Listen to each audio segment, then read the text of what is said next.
नमस्कार दोस्तों, स्वागत है आपका स्टडी पोर्टल पे। और मैं तो मैम आज आपको करवाने जा रही हूँ हमारा जो हमने डीएसएसबी का स्टार्ट किया था, उसके जो स्पेशल एजुकेशन का जो हमारा पेपर 2013 में हुआ था, उसका पोस्ट स्पेसिफिक जो क्वेश्चन है, जो आपके 100 क्वेश्चंस पोस्ट से रिलेटेड आपके जो आते हैं, वो आज हम डिस्कस करेंगे। जनरल पार्ट हम इसके फर्स्ट पार्ट में आप कर चुके हैं, वहां से आप देख सकते हो कि मैथ, रीजनिंग, हिंदी ये सबकी जीएस किस प्रकार की आएगी। यहाँ पे हम जो क्वेश्चन आपके स्पेसिफिक आते हैं, मतलब पोस्ट से रिलेटेड आते हैं, वो हम यहाँ डिस्कस करेंगे। ठीक है, तो फर्स्ट क्वेश्चन आपका क्या है? विद्यार्थियों के अवांछनीय व्यवहार में बदलाव लाने के लिए सबसे समर्थ पद्धति कौन सी है भाई? विद्यार्थियों के अवांछनीय मतलब कोई ठीक से बिहेव नहीं कर रहा, मतलब जैसा किसी बच्चे को प्रॉपर स्कूल में बिहेवियर नहीं करना चाहिए। अवांछनीय व्यवहार में बदलाव लाने के लिए सबसे समर्थ पद्धति कौन सी है? किस प्रकार से बच्चे का व्यवहार को सुधारा जा सकता है, आपसे ये पूछा जा रहा है। विद्यार्थियों को दंडित करके, माता पिता को सूचित करके, अवांछनीय व्यवहार के कारणों को जानना और उनका उपाय करना, या नजरअंदाज क्या करना। ठीक है, नजरअंदाज करना। तो आपको पता है कि हमेशा इस तरह के क्वेश्चंस में, जब हमने सीटेट के ऑलरेडी पेपर दिए हैं, तो हमेशा ये चीज होती है कि कभी भी कोई इस तरीके से बच्चा बिहेवियर करता है, तो ना तो हम नजरअंदाज करने वाला फॉलो करते हैं, ना ही बच्चों को दंड देने वाले को प्रेफरेंस दी जाती है। हमेशा किसको दी जाती है कि बच्चा इस प्रकार से बिहेवियर क्यों कर रहा है, उसके कारणों को जानना और उसको दूर करने की कोशिश करना। इसका राइट आंसर क्या हो जाएगा कि बच्चे के अवांछनीय व्यवहार के कारणों का पता लगाना और उनका उपाय बताना। ये आपका क्या हो जाएगा, इसका राइट आंसर हो जाएगा। नेक्स्ट का है, कौन सा विद्यालय में 1969 में माइक्रो टीचिंग पद्धति की शुरुआत की गई थी? आपसे क्या पूछा गया है? माइक्रो टीचिंग आप पढ़ते भी हो, जो हम करते हैं जेवीटी बीएड वगैरह करते हैं, तो माइक्रो टीचिंग आप सिस्टम कह सकते हो, हिंदी में माइक्रो टीचिंग पद्धति कह सकते हो। 1969 में किस विश्वविद्यालय में, किस यूनिवर्सिटी के अंदर क्या किया गया था? कौन से विश्वविद्यालय में 1969 में माइक्रो टीचिंग पद्धति की शुरुआत की गई थी? आपसे क्या पूछा गया? मोस्ट इंपोर्टेंट क्वेश्चन है, आपसे जब स्पेसिफिक डेट पूछी जाती है। ठीक है, तो ये चीज अगर आपको पता होगी तभी आप इसका राइट आंसर दे पाओगे, अदरवाइज आप गेस करोगे तो उसके चांसेस कम ही रहते हैं कि वो करेक्ट होगा। ठीक है, माइक्रो टीचिंग सिस्टम 1969 में किस विश्वविद्यालय में स्टार्ट किया गया था, ये पूछा गया आपका। ठीक है, तो ये क्या आ जाएगा? स्टैनफोर्ड विश्वविद्यालय में आ जाएगा। क्या आ जाएगा भाई? स्टैनफोर्ड विश्वविद्यालय के अंदर माइक्रो टीचिंग की शुरुआत की गई थी आपकी। ठीक है, ये पर्टिकुलर क्या है आपका? स्टैटिक क्वेश्चन है, डायरेक्ट क्वेश्चन आपको पता होगा तभी आप इसका रिप्लाई कर पाओगे। माइक्रो टीचिंग सिस्टम कब स्टार्ट किया था? 1969 में। किसी यूनिवर्सिटी में स्टार्ट किया था? सबसे पहले स्टैनफोर्ड विश्वविद्यालय में स्टार्ट किया गया था। नेक्स्ट है भाई, सीएआई का पूर्ण रूप क्या है भाई? सीएआई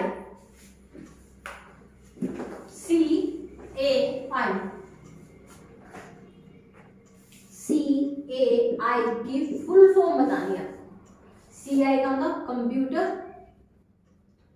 असिस्टेड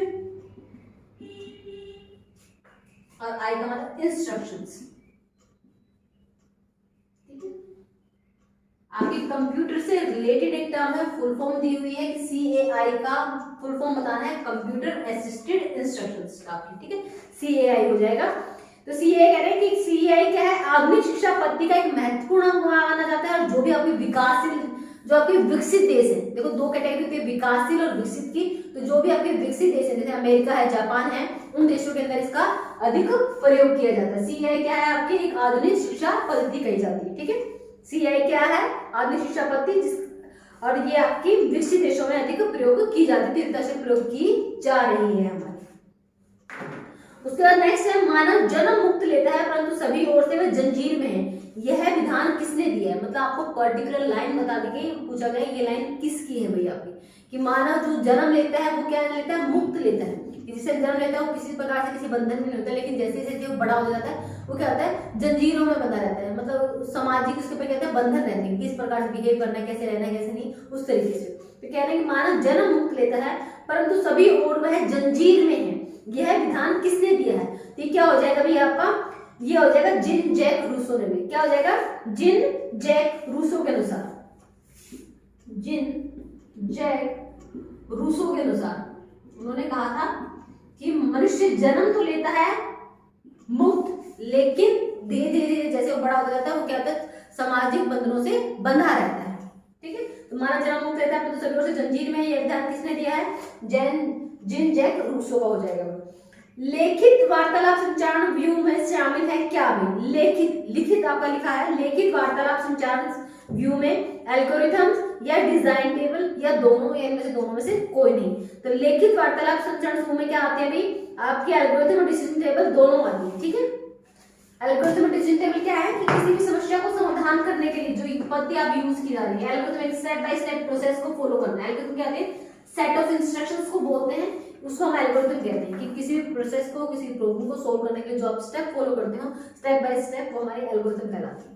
तो यहाँ पर क्या कहा जा रहा है? लिखित वार्तालाप संचार व्यू में शामिल क्या है? एल्गोरिथम्स या डिसीजन टेबल या दोनों, या इनमें से कोई नहीं। तो यहाँ पे आपका आ जाएगा एल्गोरिथम और डिसीजन टेबल दोनों आपके लिखित वार्तालाप संचार समूह में शामिल होती हैं। जो क्वेश्चन आपको इस तरह के लगे जिनके बारे में आपको वर्टिकल पता नहीं है, वो आप नोट डाउन कर सकते हैं। देखो, जो क्वेश्चन आपके नॉर्मल सिचुएशन बेस्ड होते हैं वो आपको क्या है पता है कि आपसे एक सिचुएशन दी जाएगी, आपसे पूछा जाएगा, उस पर आपका व्यू रहता है। लेकिन जो पर्टिकुलर किसी चीज से आपके आ रहे हैं जिनका आपका एक पर्टिकुलर आंसर है वो आपको पता होना चाहिए। तो जो क्वेश्चन आपको ऐसे लगे उनको आप नोट डाउन कर लेना भी।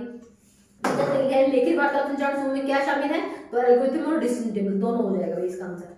नेक्स्ट है, स्कूल व्यवस्था की मुख्य जिम्मेदारी किसके ऊपर है? कहते हैं स्कूल की व्यवस्था की मुख्य जिम्मेदारी किसके ऊपर है?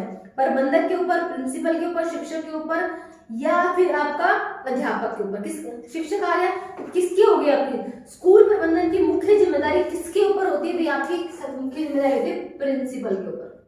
किसके ऊपर होती है? प्रिंसिपल के ऊपर होती है। मुख्य जिम्मेदारी कौन निर्वाह करता है? प्रिंसिपल। कि रूल्स किस तरीके से कोई चीज फॉलो कैसे करवानी, क्या करिकुलम रहेगा, हर चीज की मुख्य मतलब स्कूल के प्रबंधन में मुख्य जिम्मेदारी किसकी रहती है? आपकी प्रिंसिपल की रहती है भाई,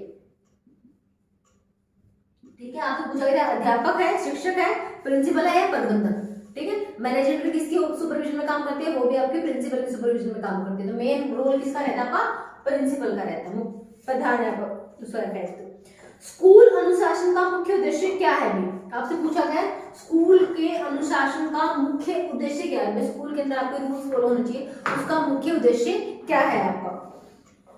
स्टाफ और विद्यार्थियों की सुरक्षा सुनिश्चित करना, शिक्षण ग्रहणशील वातावरण बनाना, ए और बी दोनों या इनमें से कोई नहीं। तो भाई इसमें हम नॉर्मल सी बात है कि भाई अगर स्कूल में अनुशासन होगा तभी, अगर कोई बच्चा कोई अनुशासन है ही नहीं, मतलब कोई रूल नहीं बनाए, कोई कुछ भी कर रहा है, तो कोई आने का टाइम नहीं है, किसी से किसी बैठने का कोई रूल नहीं है, किसी हिसाब से भी अगर वहां पर आपके क्या है कि अगर आप अनुशासन नहीं है तो स्कूल क्या होगी? में शिक्षा ग्रहणशील नहीं होगी, मतलब बच्चे का एक एनवायरनमेंट ही नहीं बनेगा कि जहाँ पे बच्चे अच्छे से पढ़ पाए। तो ये क्या कहा गया? स्कूल अनुशासन का मुख्य उद्देश्य क्या होता है? शिक्षण को ग्रहणशील बनाना, ये भी होता है, और स्टाफ और विद्यार्थियों की सुरक्षा को सुनिश्चित करना, ये भी होता है, ठीक है। रूल्स होंगे, अनुशासन होंगे तभी तो, वरना कोई बच्चा किसी को हिट कर रहा है, कोई किसी हिसाब से बिहेव कर रहा है तो किसी को चोट लगती है, तो वहां पर अनुशासन होगा तो क्या है वो आपको दोनों चीजें मिलती है। यहाँ पे ए और बी दोनों ऑप्शन करेक्ट हो जाएंगे। शिक्षण को ग्रहणशील बनाने के लिए भी अनुशासन जरूरी है, और आपकी शिक्षकों, स्टाफ या बच्चों की सुरक्षा के लिए भी आपका क्या अनुशासन जरूरी है। यहाँ पे तो ए और बी दोनों हो जाएंगे आंसर। नेक्स्ट है, प्राथमिक स्तर पर टीचर डॉट अनुपात 1:39 था। यह क्या है कि आपका किसके अकॉर्डिंग कह रहे हैं, किसके मुताबिक आपका टीचर और टॉट का अनुपात 1:39 किसके अनुपात था? 1:39, 39 बच्चों पर 1 आपका अध्यापक। तो प्राथमिक शिक्षा स्तर पर कह रहे हैं कि आपका ये किसके अकॉर्डिंग था? आपका छठा एजुकेशन सर्वे ऑफ इंडिया के मुताबिक, पांचवा एजुकेशन सर्वे ऑफ इंडिया के, चौथा एजुकेशन सर्वे ऑफ इंडिया के मुताबिक, या दूसरा एजुकेशन सर्वे ऑफ इंडिया के मुताबिक। तो कह रहे प्राथमिक स्तर पर टीचर और टॉट, प्राथमिक स्तर मतलब प्राइमरी लेवल पर, फर्स्ट टू फिफ्थ लेवल पर 39 पर 1, वो रेशियो किसके अकॉर्डिंग था? 6th एजुकेशन सर्वे, 6th छठा एजुकेशन सर्वे के अकॉर्डिंग, ठीक है। किसके अकॉर्डिंग हो गया? छठा education survey of all India के मुताबिक, छठा 6th education survey of all India के मुताबिक के अकॉर्डिंग क्या था? रेशो 1:39 थी। तो ये पर्टिकुलर है, आपको इसको पता होना चाहिए कि कौन से सर्वे के अकॉर्डिंग था। 6 छठे नंबर के सर्वे के अकॉर्डिंग आपकी रेशो क्या थी? 1:39 प्राइमरी लेवल पर, ठीक है। उसके बाद कह रहे थे छात्र शिक्षक अनुपात 2 सर्वे 1993 और 2002 में बढ़ा, जो क्रमशः 1:40 और 1:42 था। 8वां सर्वे जो सितंबर 2009 में हुआ में संपन्न हुआ, वह घटकर 1 अनुपात आपका 32 हो गया। तो आपसे पूछा गया है कि कंप्यूटर प्रोग्राम में एक क्षति जो उसके सही चलने से रोकती है वह क्या कहलाती है भैया आपकी? अरे किसी भी कंप्यूटर प्रोग्राम में अगर आप प्रॉपर्ली वर्क नहीं कर पा रहे तो किस वजह से हो सकता है? तो वहां पे कंप्यूटर में क्या हो सकता है भाई? आपका बग हो सकता है। उसको क्या बोलते हैं भाई? बग बोलते हैं। ठीक है, बग का मतलब जैसे वायरस होता है ना, उसकी सेंस में कह सकते हैं। बग क्या है भाई आपका? वायरस की सेंस में कहते हैं। तो हमसे कहा है कंप्यूटर में कोई क्षति जिसकी वजह से वो सही काम नहीं करती, उसको सही चलने में से रोकती, वह क्या कहलाती है? बूबू, एरर, वायरस या बग। तो वो हमारी क्या कहलाती है? बग कहलाती है। ठीक है,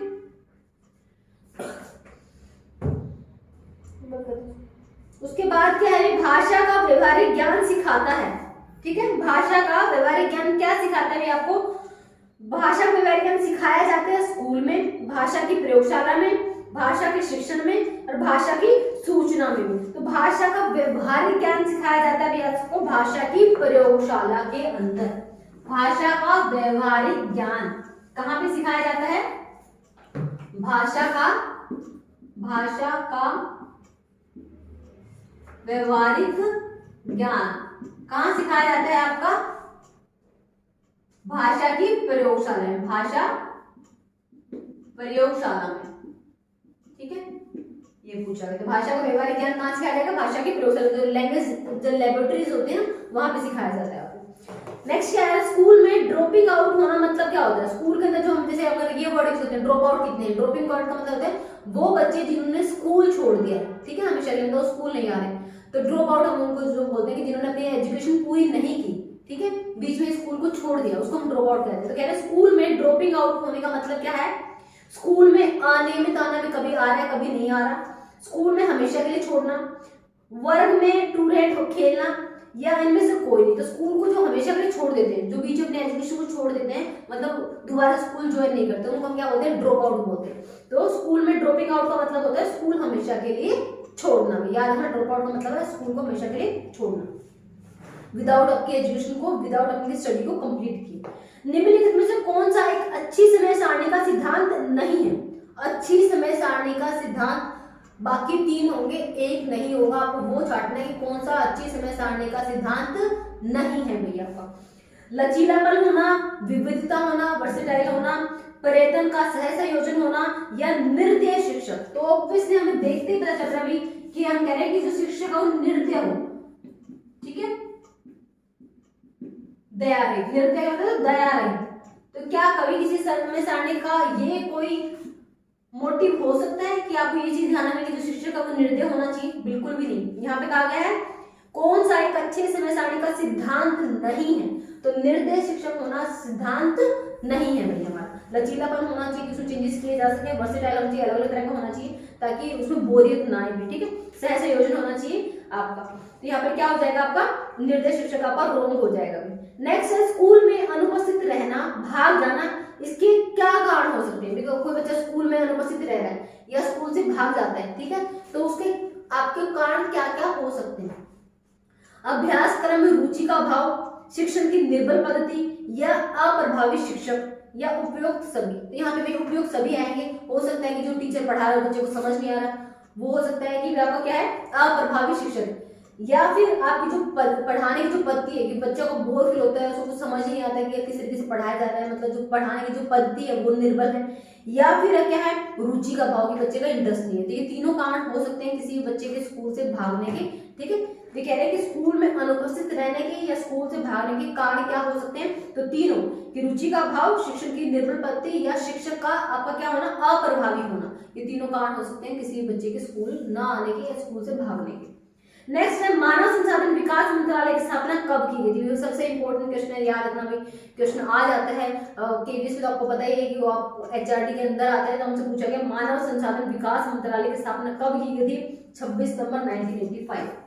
मानव संसाधन विकास मंत्रालय, जो भी स्टैटिक क्वेश्चन है वो नोट डाउन कर लेना। मानव संसाधन विकास मंत्रालय, मानव संसाधन विकास मंत्रालय की स्थापना कब की गई थी? 26 सितंबर 1985 को की गई थी। ठीक है, 26 नवंबर 1985 को मानव संसाधन विकास मंत्रालय की स्थापना की गई थी। इंपॉर्टेंट क्वेश्चन है, इसको नोट डाउन कर लेना। ठीक है, ये किसका मतलब? मानव संसाधन विकास मंत्रालय सरकार का एक मंत्रालय है भैया, और भारतीय मानव संसाधनों के विकास के लिए उत्तरदायी होता है भी हमारा। इसका मुख्यालय कहाँ पे है आपका? इसका मुख्यालय आपका नई दिल्ली के अंदर है। उसके बाद क्या है? निर्णय लेने का कार्य क्षेत्र किसका है? निर्णय लेने का, डिसीजन लेने का कार्य क्षेत्र किसका है? निर्णय, डिसीजन लेने का कार्य क्षेत्र, लेने का कार्य क्षेत्र है प्रबंध का, मैनेजमेंट का, संगठन का, ऑर्गेनाइजेशन का, प्रशासन का, एडमिनिस्ट्रेटिव का या निरीक्षण का, सुपरविजन का। तो हमसे क्या है? निर्णय लेने का कार्य क्षेत्र किसके अंदर आता है भाई? एडमिनिस्ट्रेशन के आता है ना, एडमिन ने बोला है एडमिनिस्ट्रेशन। तो कोई भी निर्णय लेना, कोई डिसीजन लेना है आपको, तो निर्णय लेने का कार्य क्षेत्र किसके अंदर आएगा भाई? एडमिन के अंदर आएगा, एडमिनिस्ट्रेशन के अंदर आएगा, ठीक है। ऑर्गेनाइजेशन के अंदर, मैनेजमेंट के अंदर, सुपरविजन के अंदर या फिर एडमिनिस्ट्रेशन के अंदर। तो इसमें क्या हो जाएगा? एडमिनिस्ट्रेशन हो जाएगा, ठीक है। एडमिनिस्ट्रेशन आ जाएगा, हिंदी में इसको हम क्या बोल देंगे? एडमिनिस्ट्रेशन को प्रशासन आ जाएगा, ठीक है। प्रशासन, निर्णय लेने का कार्य क्षेत्र किसके पास है? हिंदी में लिखा मिलेगा तो प्रशासन, और इंग्लिश में होगा तो एडमिनिस्ट्रेशन के पास, ठीक है। कोई भी डिसीजन लेना, कोई भी रूल बनाना, कोई भी चीज है, तो वो कार्य क्षेत्र किसके अंदर आएगा? प्रशासन के अंदर आएगा। उसके बाद है भाई व्यक्तित्व का कारणभूत घटक क्या है? व्यक्तित्व का, पर्सनैलिटी का कारणभूत घटक क्या है? उसके बाद है डगलस गैलेंड, कुटुंब की पृष्ठभूमि, स्कूल या उपयोग सभी। व्यक्तित्व का कारणभूत कि किसी बच्चे की पर्सनैलिटी कैसी, उसमें कौन कौन से घटक, कौन कौन से रीजन हो सकते हैं यहाँ पे, कि व्यक्तित्व के कारणभूत घटक कौन कौन से हैं भाई आपका? ये कह सकते हैं कि आपका किसी के ड्यूटीलेस ग्लैंड, या फिर फैमिली का बैकग्राउंड, या स्कूल या उपयुक्त सभी। तो यहाँ पे क्या हो जाएगा? उपयुक्त सभी हो जाएंगे। सारे काम होते हैं, किसी के फैमिली बैकग्राउंड की वजह से भी उसकी पर्सनैलिटी पे फर्क पड़ सकता है, स्कूल की वजह से भी फर्क पड़ सकता है, और आपकी क्या है, आपकी फिजिकल जो आपकी वो है शारीरिक तौर की वजह से भी क्या हो सकती है, किसी की पर्सनैलिटी इफेक्ट हो सकती है हमारी, ठीक है। तो आपकी है डक्टस ग्लैंड, कुटुंब की पृष्ठभूमि, कुटुंब मतलब फैमिली बैकग्राउंड और स्कूल, उपयुक्त सभी कारण हो सकते हैं किसी भी व्यक्तित्व के कारण घटक के रूप में, ठीक है। उसके बाद माता पिता का व्यवहार, पर्यावरणीय कारक बालक के व्यवहार को प्रभावित, व्यक्तित्व को प्रभावित कर सकते हैं। तो ये तीनों कारण हैं, स्कूल भी हो सकता है, परिवार भी हो सकता है, और उसकी फिजिकली जो है, उसकी खुद की बॉडी की मतलब जो वो है, वो उसकी शारीरिक गतिविधि की वजह से भी, मतलब किसी को सुनने में कोई दिक्कत है, चलने में दिक्कत है, या उसकी बुद्धि थोड़ी कमजोर है, किसी वजह से भी क्या हो सकता है, बच्चे की पर्सनैलिटी पर फर्क पड़ सकता है। तो ये सारे कारण हो सकते हैं जो उसकी पर्सनैलिटी को प्रभावित कर सकते हैं। तो यहाँ पर आंसर क्या आएगा? उपयुक्त सभी कारण हो सकते हैं यहाँ पे। नेक्स्ट है शिक्षक की डायरी में निम्न में से कौन से दृष्टिकोण की चर्चा की गई है? शिक्षक की डायरी के अंदर, ठीक है, निम्न में से कौन से दृष्टिकोण की चर्चा की गई है? वर्ग समय सारणी, शिक्षा की सामग्री, टीचिंग कंटेंट, ए और बी दोनों, या इनमें से कोई नहीं भी। यहाँ पे क्या आ जाएगी? वर्ग समय सारणी भी और शिक्षा की पद्धति दोनों की आ जाएगी। शिक्षक दैनिक क्या है आपका? शिक्षक डायरी दैनिक क्रियाकलाप का ब्यौरा होता है कि आप डेली क्या करो, किस टाइम से किस तक आपने पढ़ाया, क्या कंटेंट पढ़ाया। देखो हम टीचर्स ये सब लिखते हैं, जो भी स्कूल में पढ़ाते हैं, आप टीचिंग एग्जाम की प्रिपरेशन कर रहे हो, किसी प्राइवेट स्कूल में भी अगर आप टीच कर रहे हो, तो आपको क्या होती है, टीचिंग जो आपकी जो डायरी होती है, टीचर डायरी होती है, वो मेंटेन करनी होती है, जिसमें आप क्या होता है कि आपने किस क्लास में क्या कंटेंट पढ़ाया, समय सारणी क्या थी, वो सब कुछ आपको नोट डाउन करना होता है। तो यहाँ पे क्या है? वर्ग समय सारणी और शिक्षा की सामग्री, कंटेंट क्या पढ़ाया, ये टॉपिक पढ़ाया, ये चैप्टर था, इसमें ये आपने बच्चों को करवाया। तो यहाँ पे दोनों चीज आ जाएंगी, वर्ग समय सारणी भी और शिक्षा की सामग्री भी, ठीक है। शिक्षक की डायरी में शिक्षक दैनिक क्रियाकलाप का ब्यौरा देता है, यह शिक्षक की उसकी गतिविधियों, कमियों, रणनीतियों को जानने का अवसर देती है। फिर उसको एनालाइज करके कोई भी प्रिंसिपल या कोई भी ये चीज का अंदाजा लगा सकते हैं कि टीचर किस हिसाब से करवा रहा है, क्या कंटेंट पढ़ा रहा है, क्या चीज है, क्या नहीं। तो सब चीजों को ऑब्जर्व किया जा सकता है आप किसी भी टीचर की डायरी को अगर आप देखते हो, ठीक है। अदरवाइज तो आपके पास हर चीज को रिकॉर्ड थोड़े, तो वो वही हिसाब से रिकॉर्ड होता है कि किस टीचर ने किस डे पे क्या काम करवाया है बच्चों को, ठीक है। तो उसके पास टीचर के पास एक्सक्यूज नहीं होता है, बच्चों के पास एक्सक्यूज नहीं होता है कि ये चीज हमने की नहीं करवाई गई, ठीक है। तो वो क्या होता है? समय सारणी और आपकी शिक्षा की सामग्री दोनों का ब्यौरा होता है आपका क्या? शिक्षक की डायरी, टीचर डायरी। नेक्स्ट है एक ऐतिहासिक घटक को समाविष्ट करता है जो दिनचर्या का स्रोत है, वह स्थान से संबंधित है, जिसमें लोग समय पर आदान प्रदान करते हैं, और कुटुंब, स्कूल, क्षेत्र, स्कूल, वर्गखंड, संघ, मीटिंग में परिक्षेप्य में अस्तित्व रखती है। क्या? धर्म, विविधता, संस्कृति या भाषा। तो यहाँ पर देखो फिल इन द ब्लैंक्स था, स्टार्टिंग में फिल इन द ब्लैंक दिया, फिर एक पूरा उसके बारे में आपको एक पैसेज दे दिया, छोटा सा पूछा गया ये किसके बारे में बात हो रही है। तो अगर हम बात करें, भाषा एक ऐसा ऐतिहासिक घटक है जो समाविष्ट करता है दिनचर्या का स्रोत, कि हम डेली जो कुछ भी करते हैं, हमारी वार्तालाप, वह स्थान से संबंधित जिसके लोग समय पर आदान प्रदान करते रहते हैं, और कुटुंब, स्कूल, क्षेत्र, स्कूल, वर्गखंड, संघ, मीटिंग के परिसर में अस्तित्व में रहती है। क्या? भाषा। भाषा के माध्यम से हम एक दूसरे से अपने विचारों का आदान प्रदान करते हैं, चाहे वो स्कूल हो, चाहे वो घर हो, हम कहीं पे भी हैं तो भाषा के माध्यम से वो सारा काम किया जाता है। तो ये जो पैराग्राफ है किसके बारे में था? 4 ऑप्शन दिए थे, धर्म के बारे में, विविधता के बारे में, संस्कृति के बारे में या भाषा के बारे में। तो किसके बारे में था भाई? भाषा के बारे में था। नेक्स्ट क्या है? सभ्यता की लेंस से विद्यार्थियों की उपलब्धि का अर्थ गठन करते समय शिक्षक को विद्यार्थियों में को के सभ्यता समूह के प्राणिकता को ध्यान में रखना चाहिए। समूह का इतिहास, शिशु का, फिल इन द ब्लैंक्स यहाँ पे दिया है, शिशु का, व्यक्ति की सभ्यता की अपेक्षित भूमिका, ध्येय, स्रोत, बंधन, भेद। क्या? तो इतिहास, सभ्यता, भाषा या धर्म।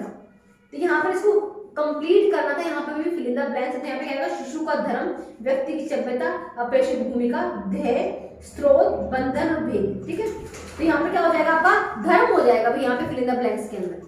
नेक्स्ट है व्यक्तित्व से आप क्या समझते हैं? मतलब आप अगर व्यक्तित्व वर्ड यूज कर रहे हैं बार बार किसी भी लाइन में, बार बार कह रहे हैं व्यक्तित्व व्यक्तित्व, तो व्यक्तित्व का मतलब आपके दिमाग में क्या आता है? क्या आप क्या समझते हैं व्यक्तित्व से? पर्सनैलिटी का मतलब क्या है? व्यक्ति का व्यवहार, व्यक्ति का सामाजिक विकास, वही बातें जो व्यक्ति के अंतर्गत आती हैं, ये व्यक्ति द्वारा बोली जाने वाली वाणी। तो इसका मतलब क्या है? पर्सनैलिटी का मतलब क्या होता है? व्यक्ति का व्यवहार कैसा, मतलब उसका किसी के व्यवहार को देखकर उसकी पर्सनैलिटी के बारे में अंदाजा लगाया जा सकता है। तो मतलब पर्सनैलिटी का मतलब या व्यक्तित्व का मतलब व्यक्ति का व्यवहार कैसा है। तो आपसे क्या पूछा गया है? व्यक्तित्व से आप क्या समझते हैं? इसका मतलब है व्यक्ति के व्यवहार का व्यवहार, व्यक्तित्व का संबंध है व्यक्ति के व्यवहार से, आप ये कह सकते हैं। ठीक है, कि अगर आपसे पूछा जाए व्यक्तित्व क्या है, तो व्यक्तित्व क्या है? किसी व्यक्ति की पर्सनैलिटी क्या है, उसका व्यवहार क्या है इसका। ठीक है, उसमें सब आपके पक्ष आ जाएंगे, चाहे नैतिक है, चाहे सामाजिक है, सारी प्रश्न में शामिल हो जाती है। पर्सनैलिटी के अंदर क्या था? आपकी हर एक्सपेक्ट के ऊपर क्या किया जाता है? विचार किया जाता है। तो व्यक्ति का व्यवहार आ जाएगा व्यक्तित्व के अंदर, पर्सनैलिटी के अंदर। नेक्स्ट क्या है भाई? आदत किसे कहते हैं? कोई कार्य की पुनरावृत्ति या एक सवते प्रतिक्रिया। आदत में ये तुम्हारी हैबिट है, मतलब कोई चीज जब आप बार बार रिपीट करते हो उसको आप क्या कहते हैं? आदत है, जिसकी आदत में है। तो मतलब अगर कोई चीज आप फ्रीक्वेंटली बार बार करते हो तो उसको हम क्या बोलते हैं? हमारी हैबिट या आदत कहते हैं। तो आपसे 2 ऑप्शन दिए गए हैं।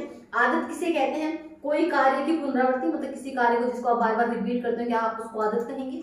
या एक सवते प्रतिक्रिया, मतलब इसके लिए आपको एफर्ट नहीं करना पड़ता, अपने आप ये चीज होती चली जाती है। वो कहते हैं हाँ ये तुम्हें आदत में, हाँ ये तो निकल जाता है, तो बोलेंगे आदत में, मतलब वो किसी चीज की भी हैबिट हो सकती है आपकी। ठीक है, तो यहाँ पे जो दोनों ऑप्शन आपके दिए हैं, दोनों ही कहते हैं कि किसी काम को बार बार दोहराना, पुनरावृत्ति, वो भी आदत कहलाती है, या कोई क्रिया जो सत्य होती चलती है। ठीक है, अपने आप, उसके लिए आपको एक्स्ट्रा एफर्ट डालने के लिए कोशिश नहीं करनी पड़ती, वो हमारी क्या कहलाएगी? आदत कहलाएगी। तो हम यहाँ पे क्या करेंगे? ए और बी दोनों ऑप्शन आपके क्या है? करेक्ट है यहाँ पे। ठीक है, नेक्स्ट क्या है? शिक्षक छात्रों की क्षमता किस प्रकार मापता है? वे किसी भी शिक्षक को छात्रों की योग्यता मापनी है तो किस प्रकार मापेगा? छात्रों की जांच करके, छात्रों से पूछ कर कि बताओ तुम्हारी योग्यता क्या है, छात्रों से पूछ कर, छात्रों के द्वारा किए गए विविध कार्यों के विश्लेषण करके, छात्रों के माता पिता से पूछकर। तो आप क्या करोगे? आप बच्चों को खुद आप देखोगे, आपने कोई काम किया है, कुछ भी किया, तो छात्रों की जांच करके आपने उस किसी के अंदर कैसी एबिलिटी, लिखने की किसी में योग्यता, किसी में स्पीकिंग की बहुत अच्छी एबिलिटी है, रोल प्ले है, कुछ भी है, मतलब बच्चों की जांच करके आप क्या कर सकते हैं? बच्चों की क्षमता को जांच सकते हो। तो यहाँ पे पूछा गया था शिक्षक छात्रों की क्षमता किस प्रकार मापता है? बच्चों की जांच करके। ठीक है, मतलब उनको ऑब्जर्व करके, उनको देख कर कि कौन सा बच्चा किस हिसाब से किस चीज में ज्यादा अच्छा है, किस में वो कर सकता है। ठीक है, तो यहाँ पे आंसर क्या हो जाएगा? शिक्षक छात्रों की क्षमता को छात्रों को जांच करके माप सकता है। उसके बाद क्या है? विद्यार्थी की सही या उपयुक्त ज्ञान कैसे दिया जा सकता है? विद्यार्थी को सही या उचित ज्ञान कैसे दिया जा सकता है? पाठ को याद करके, पाठ को समझाकर, विद्यार्थी को सही अध्ययन द्वारा या रुचिकर तरीके से शिक्षण देकर। तो यहाँ पर भी देखो आपका सबसे ज्यादा मेन चीज था ना, हमें यहाँ पे तीनों ऑप्शन सही लगे जो लास्ट के थे, कि क्या? पाठ को समझाकर, कि बच्चों को अगर अच्छे से हम समझा दें, या विद्यार्थी स्वयं अध्ययन करके, या रुचिकर तरीके से शिक्षण देकर। तो यहाँ पर जो बेस्ट आंसर के साथ जा रहे हैं ना, वो उपयुक्त बोला है, सब सही। या उपयुक्त कौन सा होगा? तो यहाँ पर आएगा जब बच्चे का खुद से इंटरेस्ट होगा, संवेदन, सेल्फ स्टडी से बच्चा क्या होता है? किसी चीज को ज्यादा अच्छे से समझ पाता है। देखो टीचर होता है वो एक गाइड की तरह होता है, वो आपको हेल्प करता है किसी चीज में आपको दिक्कत आती है, लेकिन जो चीज़ है, अगर आपको कोई चीज़ अच्छे से पढ़नी है या कोई चीज़ याद करनी है, तो उसमें जो सबसे मेन जो रोल होता है वो आपका स्वयं अध्ययन कह सकते हो या सेल्फ स्टडी कह सकते हो।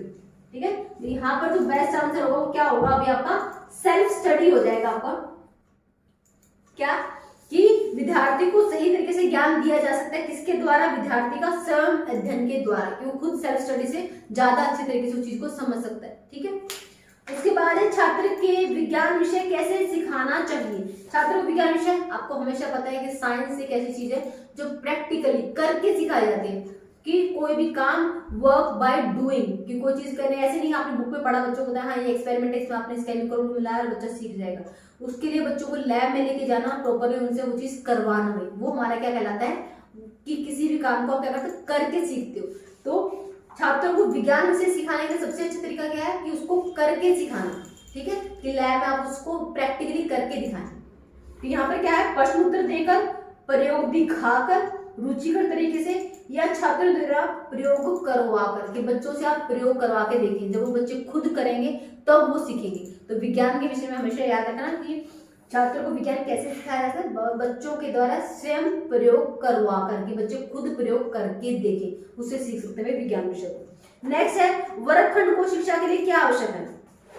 वर्गखंड को शिक्षा के लिए क्या आवश्यक है, उचित पर्यावरण होना चाहिए, छात्रों की जिज्ञासा होनी चाहिए, कि उनकी रुचि होनी चाहिए सीखने के लिए, या फिर आपका शिक्षक, किस जो अध्यापक है वो आपका रोल प्ले करता है इसके अंदर। क्या कह रहे हैं कि शिक्षा के लिए आवश्यक क्या है, तो आपको भी नॉर्मल बात है कि शिक्षक के ऊपर डिपेंड करती है कि आपका शिक्षक के पढ़ाने का तरीका क्या है, उसकी नॉलेज कितनी है। दूसरा कि आप बच्चा सीखना, टीचर कह रहा है बेस्ट तरीके का प्रयोग कर रहा हूँ, नॉलेज के साथ उसको अपने सब्जेक्ट पे पूरी नॉलेज है, लेकिन अगर बच्चे का उसमें इंटरेस्ट नहीं है तब वो नहीं सीख पाएगा। तो बच्चे की इच्छा शक्ति आपकी, कि जिज्ञासा वृत्ति, दूसरा शिक्षक का उसका अच्छे से अपने विषय के बारे में ज्ञान होना, और तीसरा आपका उचित पर्यावरण होना, कि माहौल ऐसा ही ना हो कि बच्चे वहां पे पढ़ नहीं पा रहे, कंसंट्रेट नहीं कर पा रहे। तो उचित पर्यावरण होना, शिक्षक का अपने सब्जेक्ट पर अच्छे से पकड़ होना, और तीसरा क्या है आपका बच्चे की जिज्ञासा वृद्धि होना। ये तीनों तीनों क्या हो जाएंगे, शिक्षा के लिए आवश्यक घटक कह सकते हो आप। ठीक है, शिक्षा के लिए क्या आवश्यक है, ये तीनों नेसेसरी है, तो यहाँ पे हो जाएगा उपयोग, तीनों आपके क्या है सही है। बच्चों को कैसे सिखाया जा सकता है, उन्हें भाषा की शिक्षा देकर, उन्हें कहानियां सुनाकर, उन्हें खेल पद्धति द्वारा भाषा की शिक्षा देकर, या उन्हें संगीत सुनाकर। हमसे पूछा जा रहा है बच्चों को कैसे सिखाया जा सकता है। तो जब छोटे बच्चे होते हैं तो उनको हम कोई सिखाने के लिए क्या करते हैं, स्टोरी सुनाते हैं, कहानियां सुनाकर, ताकि उनको रिलेट कर पाए। कोई भी है तो बच्चों को सिखाना किसके माध्यम से ईजी होता है, छोटी छोटी क्लासेस में क्या होता है, मोस्टली स्टोरीज डाली जाती है। क्यों, स्टोरी के माध्यम से बच्चा इंटरेस्ट लेता है उसमें, जल्दी सीख जाता है।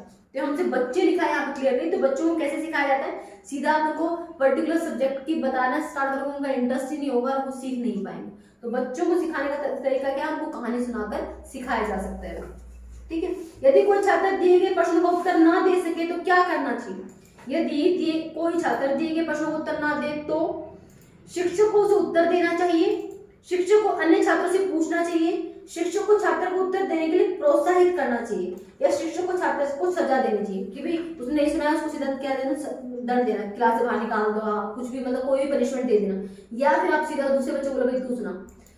तो यहाँ पर कौन सा तरीका आपका बेस्ट होगा बच्चों को सिखाने के लिए। अगर वो आंसर नहीं दे पा रहा है तो उसकी हेल्प करना, उसको प्रोत्साहित करना, कोई ना कोई वर्ड्स किस तरीके से उसको बताने की कोशिश करना कि हाँ भी ये तो नहीं हो सकता। तो अगर उसको थोड़ा बहुत, अगर उसने पढ़ा होगा, उसको उसके बारे में नॉलेज होगी, तो क्या अगर आप उसको प्रोत्साहित करते हो, उसकी हेल्प करते हो थोड़ी बहुत, तो उसको आराम से इजीली दे पाता है। तो ये चीज क्या करती है, बच्चे को मोटिवेट करती है आंसर देने के लिए। तो यहाँ पर बेस्ट क्या हो जाएगा, यदि कोई छात्र आंसर प्रश्नों के उत्तर नहीं दे सकता तो शिक्षक को छात्र को उत्तर देने के लिए प्रोत्साहित करना चाहिए। हाँ तुम्हें पता है, तूने पढ़ा था इसके बारे में, अरे इस तरीके से तो है, तो किसी न किसी वर्ड के माध्यम से, शब्दों के माध्यम से, या हिंट देकर बच्चों को क्या कर सकते हो, उत्तर देने के लिए प्रोत्साहित कर सकते हो। यहाँ बेस्ट आंसर क्या हो जाएगा कि बच्चों को, शिक्षक के द्वारा बच्चों को उत्तर देने के लिए प्रोत्साहित करना। भाई नेक्स्ट क्या है, छात्रों के लिए विद्यालय में शैक्षणिक जो प्रवास है अनिवार्य है। क्यों, ये क्या कह रहे हैं कि जहां पे बच्चों को शिक्षा दे रहे हैं वहां पर क्या होना चाहिए, रेजिडेंशियल होना चाहिए, कि बच्चे वहीं पे रह के सीखें। अनिवार्य है क्यों, इसके लिए कह रहे हैं कि इसके तर्क में आप क्या आंसर दोगे। अगर आपको एक स्टेटमेंट दे दी गई है कि छात्रों के लिए विद्यालय में शैक्षणिक प्रवास अनिवार्य है, क्यों, छात्र प्रवास में खुश रहते हैं, छात्रों के लिए अध्ययन एक बोझ नहीं मानना चाहिए, छात्रों को सीधे संपर्क और संबंध से विभागीय ज्ञान मिलता है, छात्र प्रवास में आनंदित होते हैं। तो यहाँ पर आपका बेस्ट आंसर हो जाएगा थर्ड ऑप्शन, सी ऑप्शन, कि छात्रों को सीधे संपर्क और संबंध में विभागीय ज्ञान मिलता है। कि वहां पर क्या है, टीचर के संपर्क में रहता है, उसको दिखता है कि बच्चा किस हिसाब से स्टडी कर रहा है, कितने एफर्ट डाल रहा है, कितने घंटे पढ़ रहा है, किस हिसाब से पढ़ना चाहिए, तो गाइडेंस उसको प्रॉपर्ली मिलती रहती है। तो यहाँ पर क्या हो जाएगा, छात्रों को सीधे संपर्क और संबंध से विभागीय ज्ञान मिलता रहता है भैया। नेक्स्ट है, छात्रों को गृह कार्य देना चाहिए, क्यों? बच्चों को हम कह रहे भी, कई कहते हैं ना, कई पॉलिसी में ऐसा आता है कि बच्चों को होमवर्क देना चाहिए, या स्कूल के अंदर ज्यादा वजन बिना बस्ते वाला जो ये कंसेप्ट आया था कि ज्यादा बोझ नहीं होना चाहिए, या इतना वेट भी अब क्या करती है, मेजर कर दिया कि जो स्कूल है इन बच्चों का 1st to 5th है, 6th to 8th है, इनके बैग का वजन इतना ज्यादा नहीं होना चाहिए। इस हिसाब से कह रहे हैं कि अगर छात्रों को गृह कार्य देना है तो क्यों देना चाहिए? इस तो कह रहे हैं छात्र घर पर अध्ययन कर सकें, छात्रों के विकास के लिए, छात्रों को पाठ को कितना समझे ये जानने के लिए, या लेखन कौशल के विकास के लिए। तो बच्चों को होमवर्क हम क्यों देते हैं? ताकि जो भी चीज उसने आज स्कूल में सीखी है वो जान पाए कि उसको वो चीज कितनी समझ में आई है। होमवर्क देने का मोटिव सिर्फ यही होता है, ना तो ये होता है कि बच्चों को बिजी रखें, ना ही ये होता है कि उनकी लेखन क्षमता बढ़े। ठीक है, तो यहाँ पर छात्रों को गृह कार्य देना चाहिए, क्यों? ताकि बच्चा जान पाए कि वो उस चीज को कितने अच्छे से समझ पाए। टीचर को भी जानने में हेल्प रहती है कि बच्चा उस चीज को समझा है नहीं समझा, कि दोबारा से करवाने की जरूरत है नहीं है, और बच्चों को भी समझ में आया कि जो चीज उसने सीखी है क्या वो नॉलेज को अप्लाई कर पा रहा है या नहीं। यहाँ बेस्ट आंसर हो जाएगा छात्रों ने पाठ को कितना समझा ये जानने के लिए होमवर्क देना जरूरी है। नेक्स्ट है, अब इन दिनों शैक्षिक रुचि नहीं रही, क्योंकि कह रहे अब आजकल बच्चों में क्या है, स्टडी को लेकर इंटरेस्ट नहीं रहा। क्यों? क्योंकि वह व्यवसायों से में अधिक पैसे हैं, शिक्षण भी ज्यादा महंगा हो गया है, वे शिक्षा से बेहतर भविष्य नहीं दे सकते, वहीं वहां शिक्षा का कोई उपयुक्त पाठ्यक्रम और नमूना नहीं है। कह रहे बच्चों की शैक्षणिक रुचि नहीं रही, इसके पीछे क्या वजह हो सकती है? आपको 4 ऑप्शन दिए गए थे कि कह रहे हैं कि लोग सोच रहे हैं कि शिक्षक बजाय ना बिजनेस में ज्यादा कर रहे हैं, इसलिए लोग पढ़ नहीं रहे, ये कारण हो सकता है, या शिक्षण ज्यादा महंगा हो गया, ज्यादा फीस इतनी ज्यादा है, एडमिशन फीस इतनी ज्यादा है, मंथली फीस इतनी ज्यादा है, कह रहे पैसा बहुत ज्यादा लग रहा है इसके अंदर, इस वजह से लोगों की रुचि खत्म हो गई है, या फिर शिक्षण बेहतर भविष्य नहीं दे पा रहे क्योंकि शिक्षा से कुछ नहीं होना हमारे भविष्य में, इस वजह से बच्चे पढ़ नहीं रहे।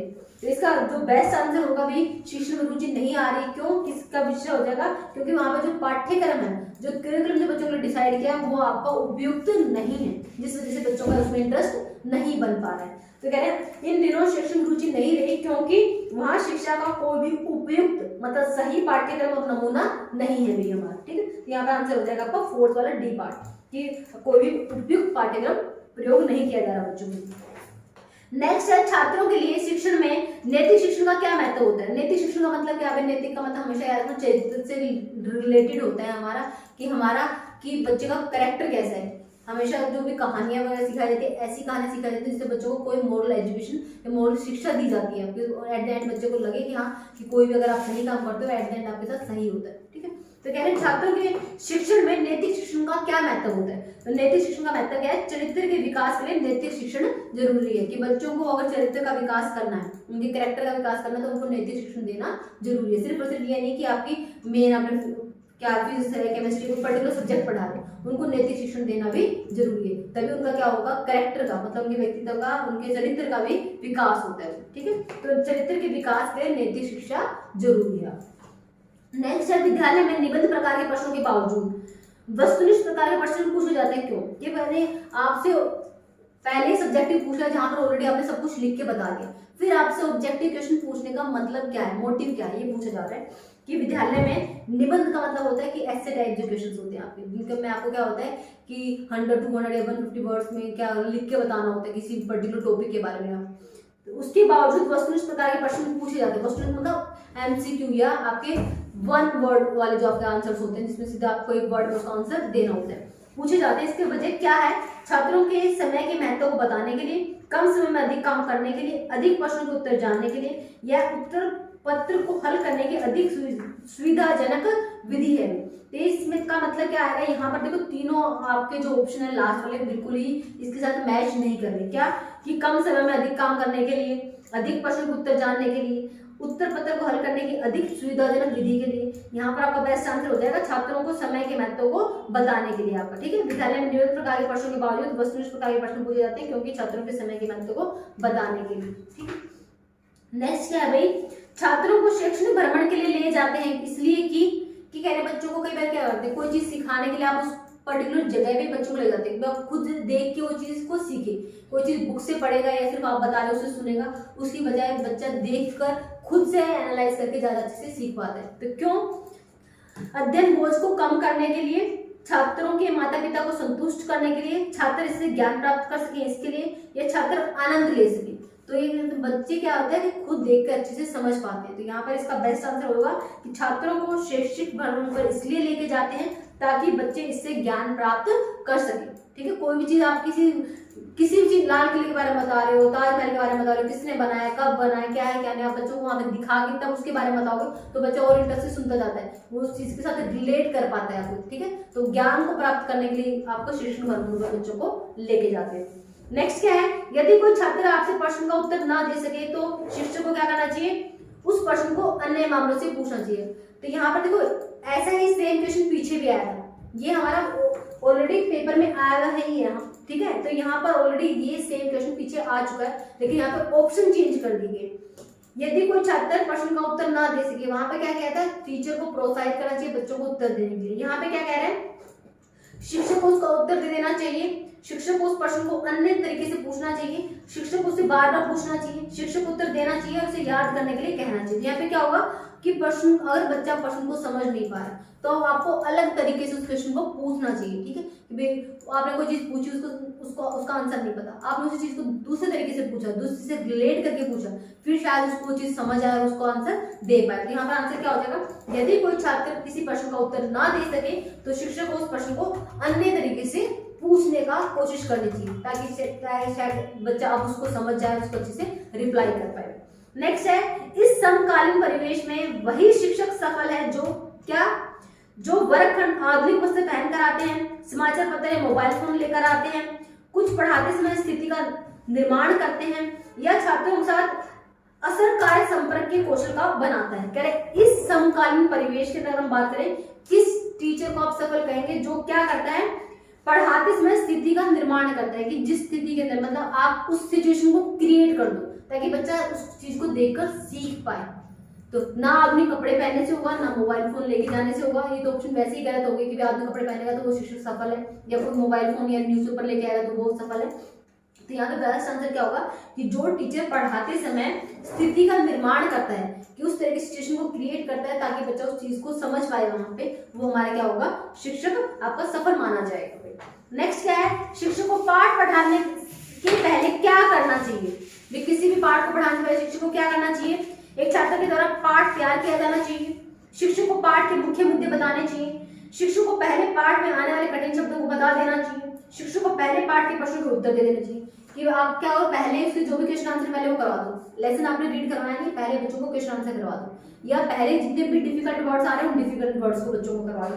तो कह रहे शिक्षक को पाठ पढ़ाने से पहले क्या करना चाहिए, जो पाठ के मेन मुद्दे हैं ना उन पे बात करनी चाहिए, शिक्षक को पाठ के मुख्य मुद्दे बताने चाहिए। हम ये चैप्टर पढ़ रहे हैं इसके बारे में, किसी भी चीज के बारे में अगर है तो उस चैप्टर में जो मेन आपके मुद्दे हैं, जो इश्यूज हैं उनके बारे में पहले डिस्कस करना, फिर उस चैप्टर को डिटेल से पढ़ना, ये आपका सही तरीका हो। ठीक है, तो शिक्षक को पाठ पढ़ाने से पहले क्या करना चाहिए, शिक्षक को पाठ के मुख्य मुद्दे बताने चाहिए भी आपके। उसके बाद है शिक्षक को पाठ पढ़ाने के बाद क्या करना चाहिए, पहले पाठ पढ़ने से पहले जो भी मेन आपके मुद्दे हैं उन पे डिस्कस करना, उनको बताना। उसके बाद पाठ पढ़ाने के बाद क्या करना चाहिए, शिक्षक को पाठ की प्रश्नोत्तरी करवानी चाहिए, कि जो भी आपने पाठ पढ़ाया उसमें से आप बच्चों से प्रश्नोत्तर पूछो, कितना समझ आया, क्या है क्या नहीं। या शिक्षक को पाठ के प्रश्न के उत्तर देने चाहिए, जितने भी प्रश्न लास्ट में दिए हुए उन सबके उत्तर आप बच्चों को बता दो। या शिक्षक को छात्रों से इसे लिख सकते हैं या नहीं ये जानना चाहिए, या फिर शिक्षक को छात्रों में समझ आ गई इसका परीक्षण करना चाहिए। तो लास्ट सीधी सी बात है, इसमें वही चीज आ गई कि शिक्षक को छात्रों में समझ आ गया है नहीं इसका परीक्षण करना चाहिए। वो कैसे हो सकता है, बच्चों से क्वेश्चन आंसर पूछ करके हो सकता है, किसी से कोई भी चीज आपने पूछ ली कि हाँ भाई ये चीज हमने पढ़ी थी, ये चीज कैसी थी, कि अगर बच्चों को वो चीज समझ में आए कि नहीं आई तो उस चैप्टर के बारे में बच्चों से क्या करना, तो परीक्षण कर सकते हो कि वो चीज बच्चे को प्रॉपर्ली समझ में आई या नहीं आई है। तो पूछा गया शिक्षक को पाठ पढ़ाने के बाद क्या करना चाहिए, शिक्षक को छात्रों में समझ में आया नहीं आया इसका परीक्षण करना चाहिए। ठीक है, नेक्स्ट क्या है, आप एक कमजोर छात्र को कैसे पढ़ाएंगे। क्वेश्चन पूछा गया डायरेक्ट आपसे कि आप एक कमजोर छात्र को कैसे पढ़ाएंगे। उन्हें हर दिन एक नई किताब देकर उन्हें बुद्धिमान छात्रों के साथ पढ़ाना चाहिए, उन्हें अलग से समय देकर पढ़ाना चाहिए, उन्हें कहना चाहिए कि भी उनको कठिन परिश्रम करके सफल होना चाहिए। भी तुम बच्चों को बोलते भी तुम कठिन परिश्रम करो, खूब मेहनत करो तुम और सफल हो जाओ। तो किस तरीके से होगा कि जो बच्चे कमजोर हैं, जिस फील्ड में भी कमजोर है, उनको अलग से समय देना। ठीक है, तो यहाँ पर राइट आंसर क्या हो जाएगा कि जो छात्र कमजोर है उनको अलग से समय देकर आप कमजोर बच्चों को पढ़ा सकते हो। तो आप कमजोर बच्चों को कैसे पढ़ाएंगे, उन्हें अलग से समय देकर पढ़ाया जाना चाहिए। ठीक है, जैसे एक्स्ट्रा क्लासेस बोलते हैं, जो बच्चे वीक है, उनका सिलेबस कंप्लीट नहीं कर पा रहे हैं, समझ नहीं पा रहे हैं, तो उनको अलग से समय देना थोड़ा सा। आप उन छात्रों को कैसे बंद करवाएंगे जो शरारती और मत पदार्थ लेते हैं। आप उन बच्चों को कैसे बंद करवाएंगे जो है तो शरारती क्लास स्टार्ट करते रहते हैं, पढ़ते नहीं, पढ़ने नहीं देते बच्चों को, या कुछ गलत चीज का सेवन करते हैं। ठीक है, मत पदार्थ लेते हैं। आप उन्हें कठोर सजा देंगे, आप उन्हें उनकी हरकतों से होने वाले रोगों से अवगत कराएंगे और बाद में उन्हें शिक्षा दें। आप उन्हें मदद पदार्थ दें और बाद में शिक्षा दें। आप केवल उन छात्रों तक जाएं जो मदद पदार्थ नहीं लेते हैं। तो भाई यदि आपकी क्लास में कोई ऐसा बच्चा है जो गलत चीज खाता पीता है, तो आप क्या करोगे, उनसे मतलब उनको पढ़ाना ही बंद कर दो। ये कह रहे हैं एक ऑप्शन तो ये कि आप उन बच्चों के पास जाओ ही मत, ये तो बिल्कुल गलत ऑप्शन है भाई। तो इसका सही आंसर क्या आएगा, आप उनकी हरकतों के बारे में उन बच्चों को समझाएंगे कि जो चीज आप खा पी रहे हो उसकी वजह से आपको कौन सी बीमारियां हो सकती है, किस प्रकार से स्वास्थ्य के लिए हानिकारक है। फिर उसके बाद उनको उन चीजों समझाते हुए उनको उसकी से रिलेटेड शिक्षा देना भी। ठीक है, तो यहाँ पे क्या ऑप्शन हो जाएगा, आप उन्हें इसकी हरकतों से होने वाले रोगों से अवगत कराएंगे और बाद में उन्हें शिक्षा देंगे। ये आपका राइट आंसर हो जाएगा। आप एक शिक्षक हैं और आपका स्थानांतरण मतलब ट्रांसफर एक गांव की संस्था में से एक शहर में हुआ है, आप उन्हें कैसे पढ़ाएंगे। कह रहे हैं कि आप गांव से आए हो, अब आपका जो ट्रांसफर है शहर में होंगे, अब वहां पे आप बच्चों को किस प्रकार से पढ़ाएंगे। तो आप अन्य शिक्षकों से बात करनी चाहिए, बाद में आधुनिक ढंग से पढ़ाया जाना चाहिए। मतलब देखो, कोई गांव में आता है तो वहां पर आपकी उतनी आपके साधन नहीं होते, नई नई टेक्नोलॉजी नहीं होती, तो टीचर उन चीजों से अवगत नहीं होता। लेकिन अगर वो शहर में आ गए, तो ये नहीं हुई कहते भाई मैं तो अपने तरीके से पढ़ाऊंगा जैसे मैं पढ़ाता था, नई टेक्नोलॉजी मुझे यूज करनी नहीं आती। तो क्या करना चाहिए, उसको अपने साथ वाले शिक्षकों से बात की वो चीज सीखनी चाहिए और उसके बाद नए तरीके से पढ़ाने की कोशिश करनी चाहिए। यहाँ पर ऑप्शन दिया था आपको आप कुछ समय शहर में रहना होगा, बाद में पढ़ाने के लिए चले जाना पड़ेगा, वापस गाँव में चले जाओ। एक तरीका तो ये है। आप शैक्षणिक कार्य में कोई बदलाव नहीं करेंगे, जैसे आप पढ़ाते थे, चाहे आप शहर में हो चाहे आप गांव में हो, जैसे आप पढ़ाते आप तो उसी तरीके से पढ़ाओ। थर्ड है, आप पढ़ाने में नए आयामों जैसे कि इंटरनेट आदि की सहायता नहीं लेंगे, या आप अन्य शिक्षकों से बात करनी होगी और बाद में आधुनिक ढंग से पढ़ाया जाना चाहिए। यहाँ पे बेस्ट आंसर आपका लास्ट वाला ये भी, आपको अन्य शिक्षकों से मदद लेनी होगी, बात करनी होगी और फिर नए तरीके से नए ढंग से जहाँ पर जो भी साधनों का यूज करते हुए बच्चों को पढ़ाया जाना चाहिए। नेक्स्ट है, छात्रों को सुनहरे भविष्य के लिए करना चाहिए, क्या करना चाहिए। छात्रों को सुनहरे भविष्य के लिए विद्यालय में अधिक और अधिक पढ़ाया जाना चाहिए। केवल उन्हीं प्रश्नों के याद रखने चाहिए जो परीक्षा में पूछे जाने की संभावना हो। विद्यालय में शिक्षक के साथ और घर पर माता पिता के साथ अध्ययन करना चाहिए। अपनी रुचि और शौक की अपेक्षा नहीं करनी चाहिए। कह रहे छात्रों को सुनहरे भविष्य के लिए क्या है कि बच्चों को अपने इंटरेस्ट को, जो उनके शौक हो, उसको उसकी अनदेखी नहीं करनी चाहिए। यहाँ पे क्या आ जाएगा, छात्रों हमेशा कहते हैं कि जो भी आपका पैशन है, जो भी आपका इंटरेस्ट है, आप उसको फॉलो करो। कि अगर आप कोई क्रिकेट में है, कोई प्लेइंग में है, खेलने में है, पेंटिंग में है, तो जो भी आपका इंटरेस्ट है हमेशा अपने इंटरेस्ट को क्या करना चाहिए, फॉलो करना चाहिए, साथ में स्टडी करनी चाहिए। लेकिन अगर आपको किसी पर्टिकुलर उसमें फील्ड में आपका शौक है तो आपको अपने शौक को भी क्या करना चाहिए, बढ़ावा देना चाहिए। ये क्या है, कह रहे हैं छात्रों को सुनहरे भविष्य के लिए क्या करना चाहिए, अपनी रुचि, आपका जो इंटरेस्ट है, अपने शौक की अपेक्षा नहीं करनी चाहिए। ठीक है, उपेक्षा नहीं करनी चाहिए। उसके बाद यदि वर्गखंड में कुछ शरारती छात्र हैं, जो इस स्थिति में आप कैसे करेंगे। यदि कोई बच्चे हैं वो आपकी क्या है, शरारती हैं, तो आप उनको किस प्रकार से पढ़ाएंगे। तो इन्हें समझाने की कोशिश करेंगे, आप मनोवैज्ञानिक तरीके से उनको पढ़ाएंगे। ठीक है, अगर कोई शरारती बच्चा है तो उनसे बात करेंगे, शरारत क्यों करते हैं उनको समझाने की कोशिश करेंगे और फिर उनको नए तरीके से, नए ढंग से, ताकि वो उसमें इंटरेस्ट ले पाए। ठीक है, उस तरीके से मनोवैज्ञानिक ढंग से उनको पढ़ाने की कोशिश करेंगे। यहाँ पे हो जाएगा हमारे ये आंसर। ठीक है, शरारती बच्चों को समझाने के लिए क्या है, उनको समझाने की कोशिश करना और उनको अलग ढंग से सिखाने की कोशिश करना। नेक्स्ट क्या है, एक अच्छा शिक्षक क्या है, अपनी आंख सभी छात्रों पर रखते हैं, आर्थिक रूप से कमजोर छात्रों की मदद करेंगे, कमजोर छात्रों पर अधिक ध्यान देंगे और गरीब छात्रों की मदद के लिए पैसे देंगे। तो एक अच्छा शिक्षक क्या है, जो हर बच्चे के ऊपर नजर रखे। चाहे कोई आपका ऐसा नहीं कि सिर्फ आप गरीब बच्चे हैं तो उनकी अपने पैसे से मदद करेगी, एक अच्छा शिक्षक कहलाएगा। या जो कमजोर बच्चे हैं, सिर्फ आप कमजोर बच्चों पे ध्यान दे रहे, ये बच्चे कमजोर है, मैं सिर्फ इन पे ध्यान दे रहा हूँ, उनको अलग से समय दे दिया। लेकिन अगर क्लास में प्रतिभावान बच्चे हैं, उनकी उपेक्षा होगी, आप उनको जो उनको जरूरत है उसके अकॉर्डिंग आप उनको कंटेंट प्रोवाइड नहीं कर पा रहे, उनकी जिज्ञासाओं को फुलफिल नहीं कर पा रहे, तो वो भी एक हिसाब से गलत है भी आपका, ठीक है। तो अगर आप ये कहोगे सिर्फ गरीब बच्चों की मदद करने वाला एक अच्छा शिक्षक होगा, या कमजोर बच्चों की मदद करने वाला, कमजोर बच्चों पर अधिक ध्यान देने वाला अच्छा शिक्षक होगा, तो ऐसा नहीं। यहाँ पर जो आंसर आएगा वो आपका फर्स्ट आंसर आएगा कि सभी वर्गों के बच्चों पर ध्यान रखना, चाहे वो प्रतिभावान है या कमजोर है, हर वर्ग के बच्चों को ध्यान रखते हुए साथ लेते हुए चलना। अगर कोई बच्चा एक्स्ट्रा इंटेलिजेंट है तो उसको उसके अकॉर्डिंग वो कंटेंट प्रोवाइड करना है, अगर कोई बच्चा कमजोर है तो उसको अधिक समय देकर उसको साथ लेके चलना, ठीक है। तो हर बच्चों की जो भी जरूरतें हैं उनको पूरा करते हुए चलना, ठीक है। तो हर वर्ग के छात्रों पर ध्यान रखना हो जाएगा आपका एक अच्छे शिक्षक का गुण। नेक्स्ट है, एक अध्यापक होकर यदि विद्यार्थी आपके वर्ग में उपस्थित नहीं रहे तो आप क्या करोगे। एक अध्यापक होकर यदि विद्यार्थी आपके सब्जेक्ट के अंदर, आपकी क्लास के अंदर उपस्थित नहीं रहे तो आप क्या करोगे भाई। तो वही सीधी सी बात है, अगर कोई बच्चा हम कह रहे हैं मैथ क्लास में आया था, साइंस क्लास में आया था, लेकिन आपकी क्लास में नहीं आ रहा, तो क्या करोगे आप, कारण जानने की कोशिश करोगे भी आपसे बच्चा डरता है, उसको जिस सब्जेक्ट में इंटरेस्ट नहीं है, या उसको समझ नहीं आ रहा है, या आपके पढ़ाने के तरीके में कोई दिक्कत है। तो यदि कोई बच्चा आपकी क्लास, आपके वर्ग में अनुपस्थित रहता है, बाकी क्लास अगर वो अटेंड कर रहा है, तो इसके पीछे तो आप उस स्थिति को किस प्रकार से हैंडल करोगे।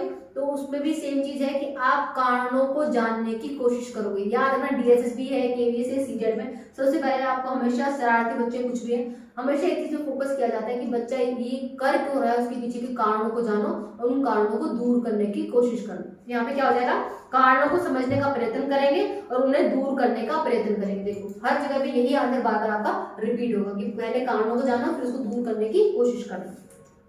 नेक्स्ट है, व्याख्यान में अच्छा वार्तालाप संचालन होगा यदि अध्यापक क्या करेंगे, कह रहे हैं कि व्याख्यान, अगर किसी चीज की आप व्याख्या कर रहे हो, एक्सप्लेनेशन कर रहे हो, तो अच्छा वार्तालाप संचालन होगा यदि अध्यापक क्या होगा, नोट्स तैयार करके पढ़ाएगा, सहसा व्यक्ता होगा, या पूरी तैयारी का नोट बनाएंगे और उसका मार्गदर्शक के रूप में इस्तेमाल करेंगे, या अन्य विषय से भी दृष्टांत लेकर सहसा व्यक्ता देंगे। मतलब यहाँ पर आपका बेस्ट आंसर होगा कि व्याख्यान में अच्छा वार्तालाप संचालन कब होगा, कि जब आपको अदर सब्जेक्ट के बारे में भी नॉलेज हो और आप आपके सब्जेक्ट को दूसरे सब्जेक्टों के साथ कनेक्ट करके पढ़ा पाए। ऐसा नहीं कोई चीज बीच में साइंस की आगे कर रहा है, नहीं तो साइंस की टर्म में इसके बारे में ज्यादा डिस्कस नहीं करते, साइंस वाला टीचर भी बताएगा, ठीक है। लेकिन आपको बेसिक नॉलेज हर सब्जेक्ट की होनी चाहिए ताकि आप अपने विषय के अंदर अगर कोई दूसरा सब्जेक्ट आता है तो आप उसके बारे में भी क्या करें, अच्छे से एक्सप्लेन करते हुए उसको उसके साथ रिलेट करते हुए पढ़ा पाएंगे, ठीक है। तो यहाँ पे क्या था, व्याख्यान में अच्छा वार्तालाप संचालन कब होगा, यदि अध्यापक को अन्य विषयों के बारे में भी अच्छा वक्ता होगा, अच्छे विषयों के बारे में उसको अच्छी नॉलेज होगी, तो अच्छे से किसी चीज को एक्सप्लेन कर पाएगा। नेक्स्ट है, अध्यापक जो वर्गखंड अध्यापन में उत्साही होते हैं वो क्या है, ज्यादातर विषय में निपुणता की कमी रखते हैं, सिर्फ विद्यार्थियों पर ध्यान बनाए रखने के लिए नाटक करते हैं, सीखने सिखाने की प्रक्रिया में विद्यार्थियों को शामिल करते हैं। तो भाई अध्यापक का क्या है, अध्यापक अध्यापन में उत्साही कब होते हैं कि जब क्या होता है बच्चों को भी शामिल करते हैं एक्टिविटीज में। सिर्फ एक टीचर पढ़ाया जा रहा है, बच्चों को इन्वॉल्व नहीं कर रहा है, तो थोड़े टाइम के बाद क्लास क्या हो जाएगी, बोर हो जाएगी। यहाँ पर क्या क्या है कि अध्यापक अध्यापन में उत्साही होते हैं कब, जब सीखने सिखाने की प्रक्रिया में वो क्या करते हैं, विद्यार्थियों को भी शामिल करते हैं, कि बच्चे के साथ उस एक्टिविटी में मिलकर इन्वॉल्व होकर कोई चीज करते हैं, तो क्या हो जाएगा, अध्यापन ज्यादा आपका इंटरेस्टिंग हो जाएगा, ज्यादा उत्साही हो जाएगा, ठीक है। यहाँ पे क्या हो जाएगा बेस्ट आंसर, सीखने सिखाने प्रक्रिया में विद्यार्थियों को भी सम्मिलित करना भी। नेक्स्ट, यहाँ कोई अच्छा अध्यापक बन सकता है यदि उसको पढ़ाने की सच्ची दिलचस्पी हो, वह जानता हो कि विद्यार्थी कैसे नियंत्रित होते हैं, उसका अपने विषय जानता हो, उसकी शैली अच्छी हो। भी कोई अच्छा अध्यापक बन सकता है यदि उसको अपने विषय की अच्छी ज्ञान हो। कोई टीचर है बोलता अच्छा है, लेकिन यदि उसको अपने सब्जेक्ट में पकड़ नहीं होगी तो वो अपने विषय को अच्छे से पढ़ा नहीं पाएगा। तो सबसे बेसिक चीज जो होती है किसी भी पढ़ाने के लिए कि वह आपके सब्जेक्ट पे, अपने विषय के बारे में अच्छी जानकारी, अच्छी पकड़ होनी चाहिए। तो यहाँ पे कहा कोई भी अच्छा अध्यापक बन सकता है यदि वह अपने विषय को जानता है, अपने विषय पे उसकी अच्छी पकड़ है, तो वो अच्छा अध्यापक बन सकता है।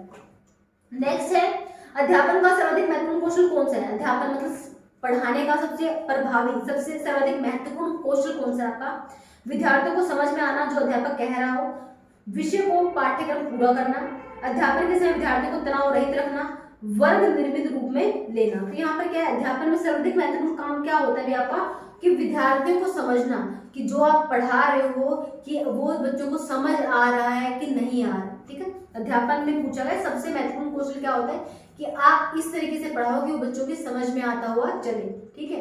तो यहाँ पर हो जाएगा विद्यार्थियों को समझ में आना कि जो अध्यापक कह रहा है, जिस सब्जेक्ट को जो चीज पॉइंट टीचर क्लियर करना चाह रहा है, वो बच्चों को समझ आ रहा है, ये क्या होगा आपका सर्वाधिक महत्वपूर्ण कौशल हो जाएगा ये अध्यापन का, ठीक है, पढ़ाने का। ज्यादा तौर पर प्रभावी अध्यापन का अध्यापन एक कार्य है किसका? शिष्टता बनाए रखने का, अध्यापक की प्रामाणिकता का, जिसमें अध्यापक विद्यार्थी को पढ़ाए व उसको समझ में आए और अध्यापक को पढ़ाने के कार्य में रुचि हो। वे प्रभावी अध्यापन किसे कहते हैं? इससे जस्ट पहले वाला क्वेश्चन था कि प्रभावी अध्यापन उसी कहेंगे जब जो टीचर पढ़ा रहा है बच्चों को वो समझ आए कि वो क्या समझाना चाह रहा है। तो यहाँ पर इसका भी सेम आंसर हो जाएगा। ज्यादा प्रभावी अध्यापन एक कार्य है जिसमें अध्यापक विद्यार्थियों को जो पढ़ाए वह उनको समझ में आए कि जो वो चीज पढ़ा रहा था बच्चों को वो चीज क्लियर होगी, यहाँ ये चीज कहना चाहते हैं बच्चों को चीज समझ आ गई, वो आपका क्या कहलाएगा? प्रभावी अध्यापन कहलाएगा। नेक्स्ट क्या है? एक व्यवसाय की सफलता आधारित होती है किस पर? एक व्यवसाय, कोई बिजनेस अगर आप करते हो उसकी सफलता किस पर निर्भर करती है? व्यक्तिगत संतोष प्रदान करने की गति पर, लोगों से संबंध बनाए रखने पर, कार्य की गुणवत्ता बनाए रखने पर या अपनी उपलब्धियों से वफादारी पर। तो यहाँ पर क्या हो जाएगा भाई? एक व्यवसाय की सफलता किस पर निर्भर करती है कि आपकी कार्य की गुणवत्ता कितनी, क्वालिटी क्या है ना, कोई भी चीज अगर लेके आए उसकी क्वालिटी कैसी है, कि कोई भी अगर आप कार्य करें, चाहे वो अध्यापन का कार्य है, कोई बिजनेस से अगर हम बात करें तो कार्य की किसी व्यवसाय की सफलता किस पर निर्भर करती है कि आपकी कार्य की क्वालिटी क्या है, उसकी गुणवत्ता क्या है, ठीक है, वो उस पर डिपेंड करती है। तो एक व्यवसाय की सफलता आधारित होती है कार्य की गुणवत्ता बनाए रखने के, कि आपका उसकी क्वालिटी इतनी अच्छी, अगर आप निर्देशक पे पैसा लगा रहे हो तो लेकिन वो चीज आपको रिग्रेट ना हो कि हाँ मैंने इस पे लगाया, उसने उस अकॉर्डिंग काम किया नहीं। तो यहाँ पे क्या हो जाएगा? कार्य की गुणवत्ता पर किसी व्यवसाय की सफलता निर्भर करती है। नेक्स्ट है अध्यापक की मुख्य भूमिका की पहचान है एक किसके रूप में? नेता, प्रबंधक, संयोजक या प्रेरक के रूप में। अध्यापक की मुख्य भूमिका की पहचान किसके रूप में है भाई?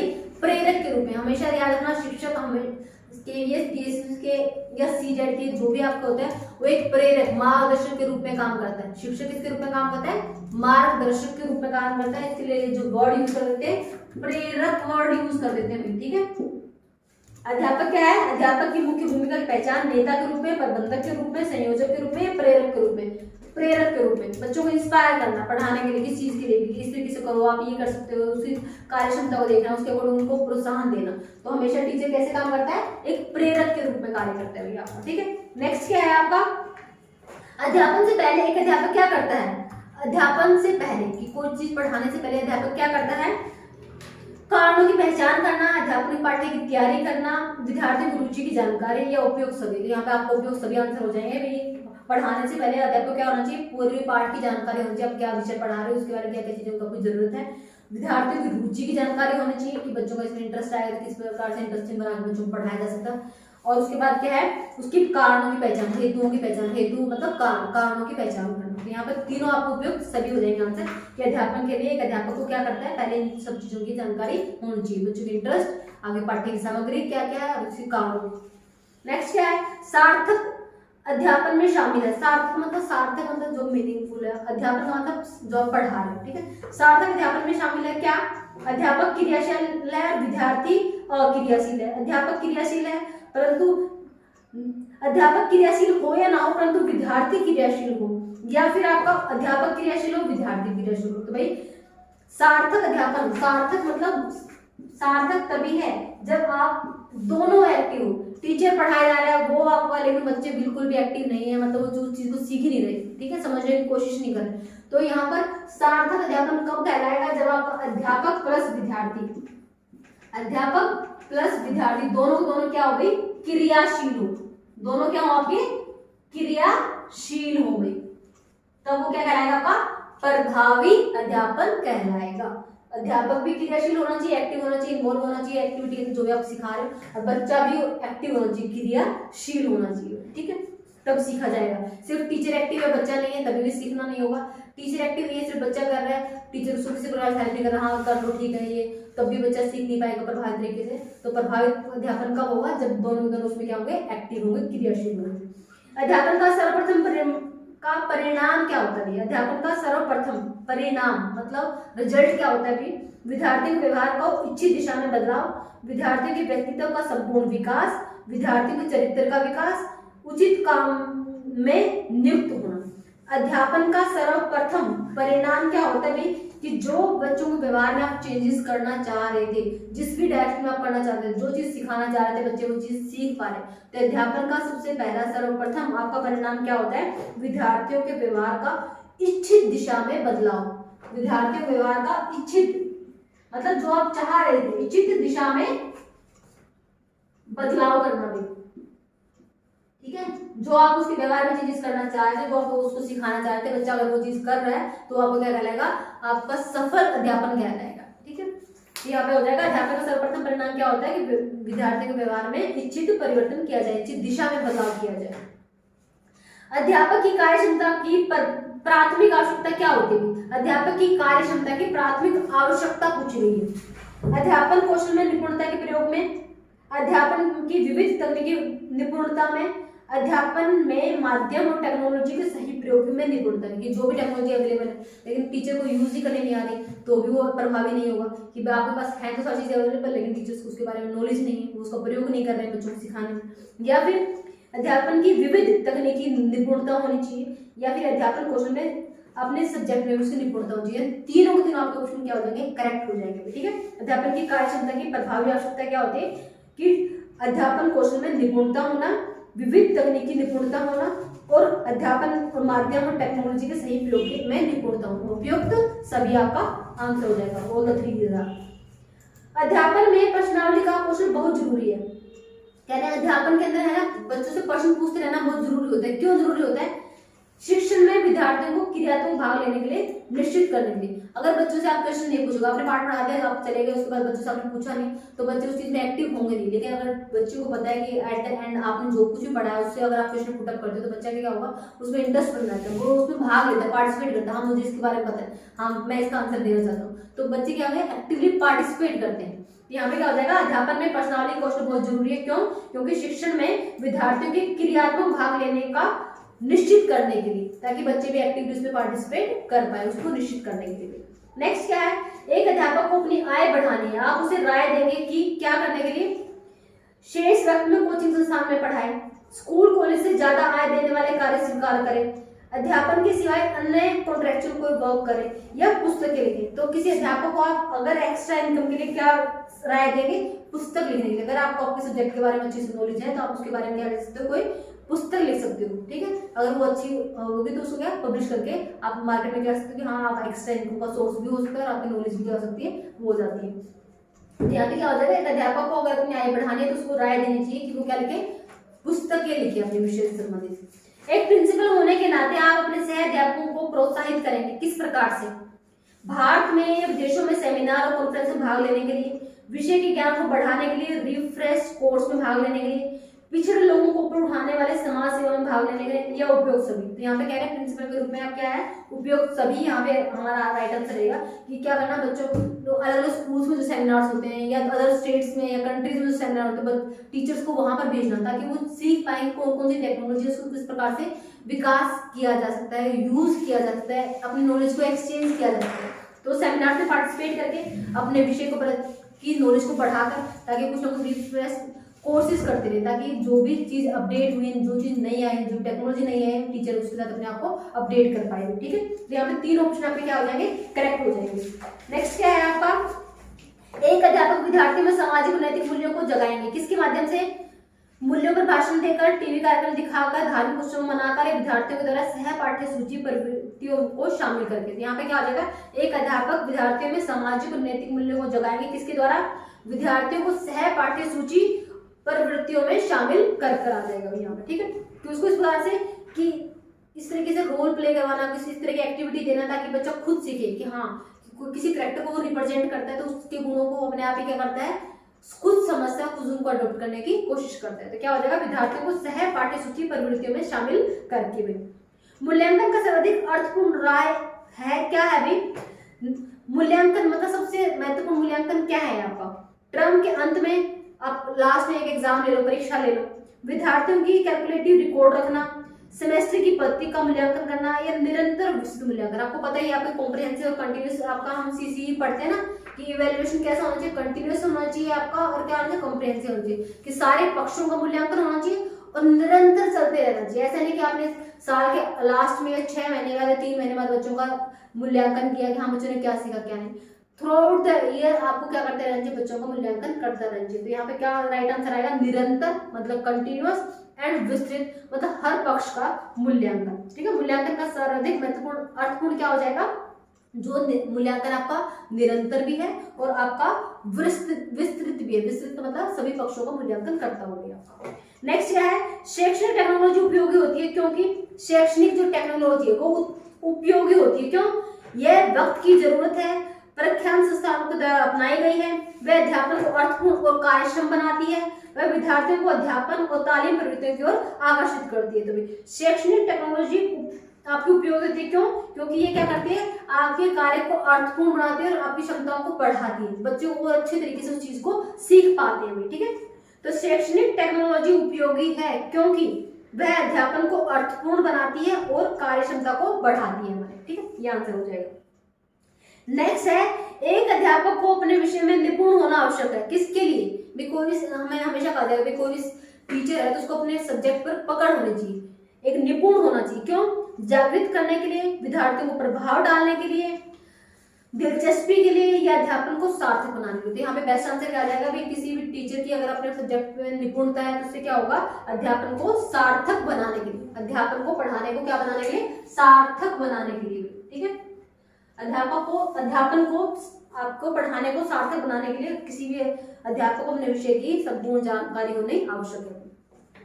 किंडरगार्टन पद का अर्थ किससे होता है, किंडरगार्टन आपको पता है सबसे पहले क्या आती है, बच्चों के खेल का मैदान। किंडरगार्टन मतलब क्या होता है, बच्चों का स्कूल, बच्चों का घर, बच्चों का खेल का मैदान। तो किंडरगार्टन का मतलब क्या होता है, आपका बच्चों का खेल का मैदान। आपसे पर्टिकुलर वर्ड का मतलब पूछ लोगे। ठीक है, तो किंडरगार्टन क्या है, बच्चों का खेल का मैदान, जहाँ पे बच्चे खेल में चीजों को सीखते हैं हमारे। ठीक है, यहाँ पर बेस्ट आंसर क्या होगा, किंडरगार्टन का अर्थ क्या है, बच्चों का खेल का मैदान में। शिक्षण के ऊपर कोठारी कमीशन की रिपोर्ट का शीर्षक क्या था, कह रहे शिक्षा के ऊपर जो कोठारी आयोग ने जो रिपोर्ट प्रस्तुत की थी भाई, उसका विषय पूछा गया शिक्षण और राष्ट्रीय विकास। ये बेसिक स्टैटिक क्वेश्चन हो गया जहाँ पे पर्टिकुलर आंसर आपको पता होना चाहिए। एक हेडिंग के अंदर मतलब एक पर्टिकुलर टाइटल दिया गया था, कोठारी आयोग ने जो शिक्षण के ऊपर क्या निकाली थी, रिपोर्ट निकाली थी। तो कोठारी मिशन की रिपोर्ट का शीर्षक क्या था, क्या था आपका भाई, शिक्षण और राष्ट्रीय विकास में, शिक्षण और राष्ट्रीय विकास। क्या है ये, कोठारी आयोग की रिपोर्ट, कोठारी कमीशन की रिपोर्ट का शीर्षक है, ये हेडिंग है, टाइटल कह सकते हो। ठीक है, शिक्षण और राष्ट्रीय विकास। आपका विद्या का सबसे उचित अर्थ क्या होता है, विद्या का सबसे अर्थ क्या है, ज्ञान की जागृति, व्यक्तित्व समायोजन, कौशल की प्राप्ति या वर्तन का बदलाव है। विद्या का अर्थ क्या होता है भाई, आपका व्यवहार के अंदर जो आपके चेंजेस होते हैं ना। शिक्षा मतलब क्या है, आपका व्यवहार में जो परिवर्तन होना, आपने कोई चीज सीखी उसको अपने व्यवहार में अडॉप्ट करना। ठीक है, तो विद्या का सबसे उचित अर्थ होता है आपके व्यवहार में बदलाव। क्या हो जाएगा, व्यवहार में बदलाव। विद्या का अर्थ पूछा गया आपसे। ठीक है, विद्या का सबसे उचित अर्थ क्या होगा, आपका व्यवहार में बदलाव। विद्यार्थियों की जरूरत और रुचियों का अध्यापकों को ज्ञान जो विषय में समाविष्ट है वह क्या कहलाता है आपका, शिक्षण की फिजियोलॉजी, शिक्षण का समाजशास्त्र, शिक्षण की राजनीति या शिक्षण का मानव शास्त्र। ये क्या हो जाएगा, शिक्षण का मानव शास्त्र हो जाएगा। ठीक है, कि विद्यार्थियों की जरूरतें क्या है, उनकी रुचियां क्या है, अध्यापक को ज्ञान हो तो ये विषय किसमें समाविष्ट हो जाएगा, शिक्षण का मानव शास्त्र है, शिक्षण का भाई मानव शास्त्र। ठीक है, कि बच्चों की रुचियों के बारे में, उनकी नॉलेज के बारे में कितना उनको पता है, क्या उनका इंटरेस्ट है, उसको अगर ध्यान में रखते हुए चलते तो किसके अंदर आएगा, शिक्षा का मानव शास्त्र के अंदर आएगा। नेक्स्ट है, शिक्षण के कार्य का अनुभव का मतलब क्या है। शिक्षण में कार्य का अनुभव का अर्थ है कि आपका व्यवसाय अभ्यास कृत के प्रति, क्या हमसे कहा गया है, शिक्षण में कार्य का अनुभव का मतलब है ग्रामीणों के साथ उत्पादकता के लिए शिक्षण, नए समाज व्यवस्था के लिए कार्य करना, औद्योगिक और टेक्नोलॉजी विषय का अनुभव या व्यवसाय अभ्यास क्रम के प्रति दिग विन्यास में शिक्षण। तो इसका जो फोर्थ ऑप्शन है कि व्यवसाय या अभ्यास क्रम के प्रति दिग विन्यास में शिक्षण, ये आपका राइट आंसर हो जाएगा। ठीक है, संपूर्ण शिक्षण की संकल्पना का प्रतिपादन किसने किया था, तो श्री अरविंद हो जाएगा। संपूर्ण शिक्षण संपूर्ण शिक्षण का की संकल्पना का प्रतिपादन किसने किया था? तो इसका आंसर हो जाएगा भाई श्री अरविंद ने।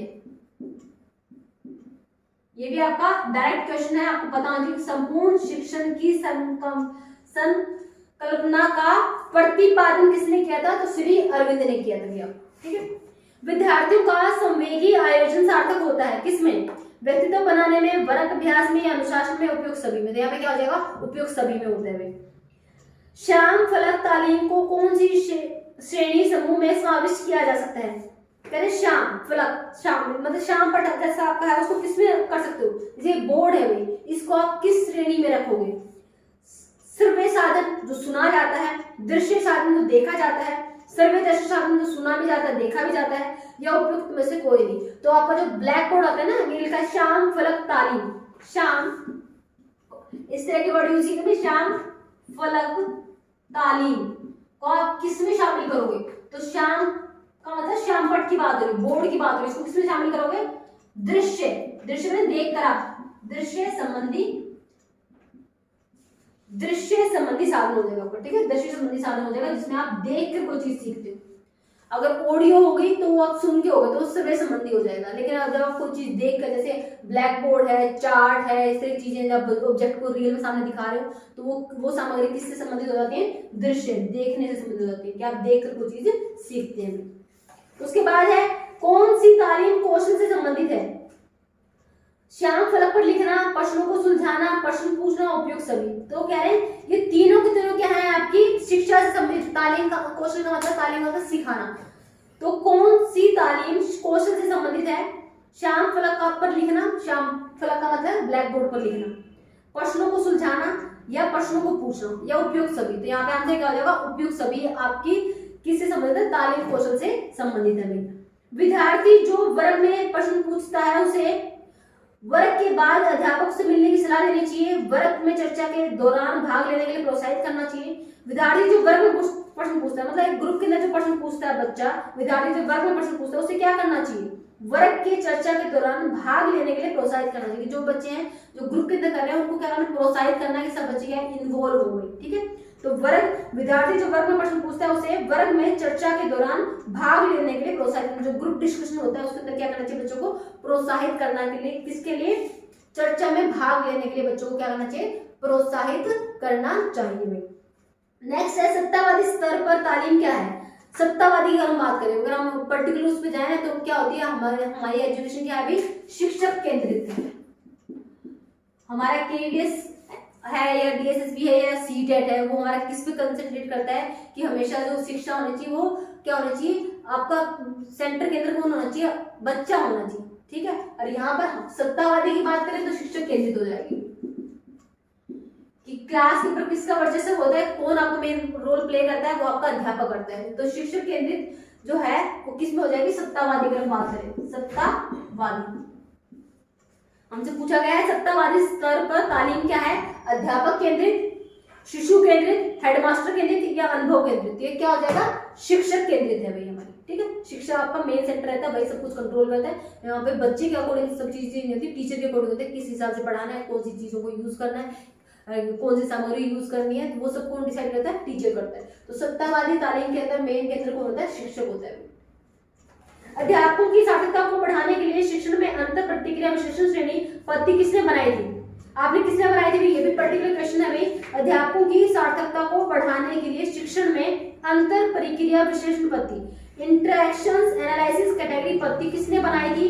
रेयोन ने, फ्लेंडर ने, रिचार्ड ओवन ने। तो इसका आंसर क्या हो जाएगा भाई? फ्लेंडर हो जाएगा। ठीक है, कौन हो जाएगा? FLANDER, Flander. किसने बनाई थी? फ्लेंडर ने बनाई थी।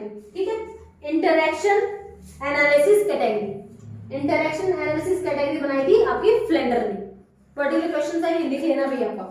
हिंदी में कहते हैं अंतर प्रतिक्रिया विश्लेषण श्रेणी, किसने बनाई थी? इंग्लिश में कहते हैं इंटरेक्शन एनालिसिस कैटेगरी, किसने? फ्लेंडर ने। नेक्स्ट क्या है आपका? नैतिक शिक्षा का एक महत्वपूर्ण सिद्धांत किसने दिया था?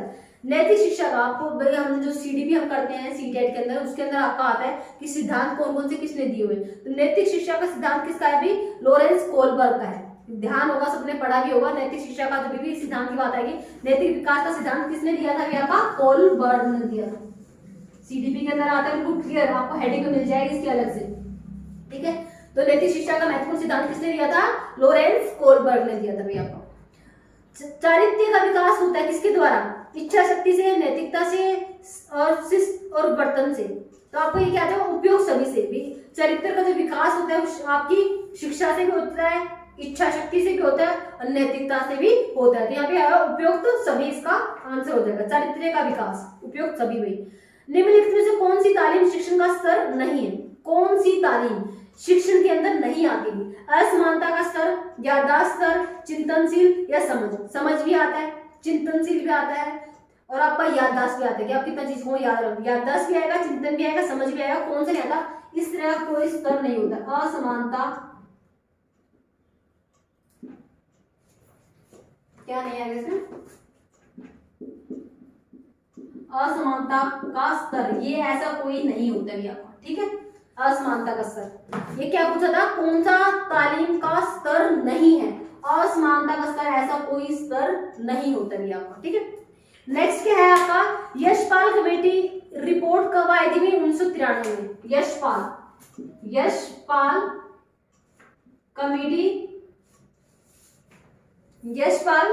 कमेटी रिपोर्ट कब आई थी? कमेटी रिपोर्ट कब आई थी भैया आपकी? 1993 में आई थी। किस नाम से जानी जाती है? यशपाल कमेटी रिपोर्ट का नाम क्या है? बिना बोझ के शिक्षण। याद रखना, बहुत इंपॉर्टेंट है, बिना बोझ के शिक्षण। यशपाल कमेटी रिपोर्ट 1993 में आई थी, 1993 में आई थी। इसका नाम क्या है? बिना बोझ के शिक्षण भैया आपका, ठीक है। अध्यापक शिक्षण से, प्रसारण शिक्षण से या बिना बोझ के शिक्षण से। तो यशपाल कमेटी का संबंध हो जाएगा बिना बोझ के शिक्षण से भी आपका। मनोविश्लेषण के पिता कौन थे भाई? सिगमंड फ्राइड हो गया, इसका आंसर डायरेक्ट आंसर है। मनोविश्लेषण के पिता कौन है? आपका ब्रूनर दिया है, एरिसन दिया है, पिगेट दिया है या फ्राइड दिया है? तो क्या हो जाएगा? सिगमंड फ्राइड हो जाएगा भाई, ठीक है। याद रखना, मनोविश्लेषण के किसके बोला गया है? मनोविश्लेषण के पिता। मनोविश्लेषण के पिता कौन है भाई आपके? ये हो जाएगा सिगमंड फ्राइड। सिगमंड फ्राइड, ठीक है। सिगमंड फ्राइड किसके हैं? मनोविश्लेषण के क्या है भैया? पिता है। डायरेक्ट क्वेश्चन है, ये भी याद करना आपको। पेडागोगी में कंप्यूटर का प्रयोग होता है किसमें? तालीमार्थी को प्रेरित करने के लिए, फीडबैक देने के लिए, तालीमार्थी के साथ प्रतिक्रिया करने के लिए, उपयुक्त सभी प्रकार से। तो भी पहले तो स्टडी इसके बारे में करती है, तो यहाँ पे तीनों उपयुक्त सभी आ जाएगा, ठीक है। तालीम करती मतलब जो भी सीख रहा है, तालीम करती को प्रेरित करने के लिए भी, फीडबैक देने के लिए भी और उनके साथ प्रतिक्रिया करने के लिए भी, ठीक है। तालीम करती के साथ प्रतिक्रिया करने, तो यहाँ क्या हो जाएगा? उपयुक्त सभी आपके करेक्ट आंसर हो जाएंगे। इसके बाद है कंप्यूटर में हार्ड ब्रेन या ड्राई ब्रेन कौन है? निम्न में से कंप्यूटर का ड्राई ब्रेन कौन है? मतलब ब्रेन की बात आ गई ना, जहां पे भी चाहे उसका कोई डाई लगा दे, कुछ लगा दे, तो कह रहे कंप्यूटर के अंदर आपका डाई ब्रेन क्या है, ठीक है। क्या वर्ड? पहले देखो नॉर्मल वर्ड यूज करते, ब्रेन कहते थे, और ब्रेन कहती है हमारे दिमाग में आ जाता था सीपीयू। क्या आ था? सीपीयू। इसके आगे डाई लगा दिया, इससे कोई फर्क नहीं पड़ेगा। याद है ना, कंप्यूटर में डाई ब्रेन पूछा गया, तो आंसर क्या हो जाएगा भाई? सीपीयू, सेंट्रल प्रोसेसिंग यूनिट आपकी, ठीक है। कंप्यूटर के अंदर जो ब्रेन का काम करता है, जो सारी चीजें को ऑपरेट करता है, मेमोरी को भी, आपकी कंट्रोल यूनिट भी, इनपुट आउटपुट डिवाइसेस को, वो आपका कौन करता है? सीपीयू करता है। तो कंप्यूटर का ड्राई ब्रेन कौन कहलाएगा? सीपीयू कहलाएगा। उसके बाद क्या है? Spare the rod spoil the child. Spare the rod spoil the child, यह धारणा इस प्रकार की शाखा से संबंधित जिसने समर्थन किया किसका? फिलोसॉफी ने, उसने फिलोसॉफी कह रहे हैं प्रैग्मेटिक फिलोसॉफी ने, या विक्टोरियन युग में? किस युग के अंदर spare the rod spoil the child, इस धारणा का समर्थन किस में किया गया था? किसका कह रहे हैं? Spare the rod and spoil the child. ये किसमें आ जाएगा? विक्टोरियन युग के अंदर। आपको एक टाइम पीरियड दे देंगे, किस टाइम पीरियड में इस धारणा को संबंधित है, ये धारणा किस टाइम पीरियड से संबंधित है आपकी, ठीक है। क्या है? Spare the rod spoil the child भी, तो इसका आंसर हो जाएगा विक्टोरियन युग से। स्टैटिक क्वेश्चन है, डायरेक्ट क्वेश्चन है, याद करना है आपको। तो ये वर्ड अगर आपको कहीं पे आते हैं कि spare the rod spoil the child, तो आप किसको बताओगे?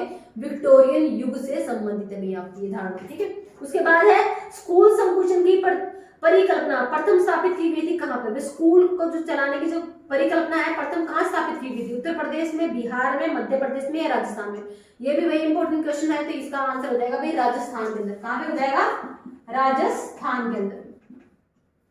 ठीक है, स्कूल संकुचन की परिकल्पना सर्वप्रथम राजस्थान में स्थापित की गई थी। आपकी तालीम का ज्ञानात्मक सिद्धांत किसने प्रतिपादित किया था? भाई यहाँ पर भी भाई डायरेक्ट क्वेश्चन है, याद ही करना है, इसकी कोई एक्सप्लेनेशन नहीं है, सीधा पूछा है तालीम का ज्ञानात्मक सिद्धांत किसने प्रतिपादित किया है, याद करना है। तो क्या हो जाएगा आपका एन.एल. गगे, एन.एल.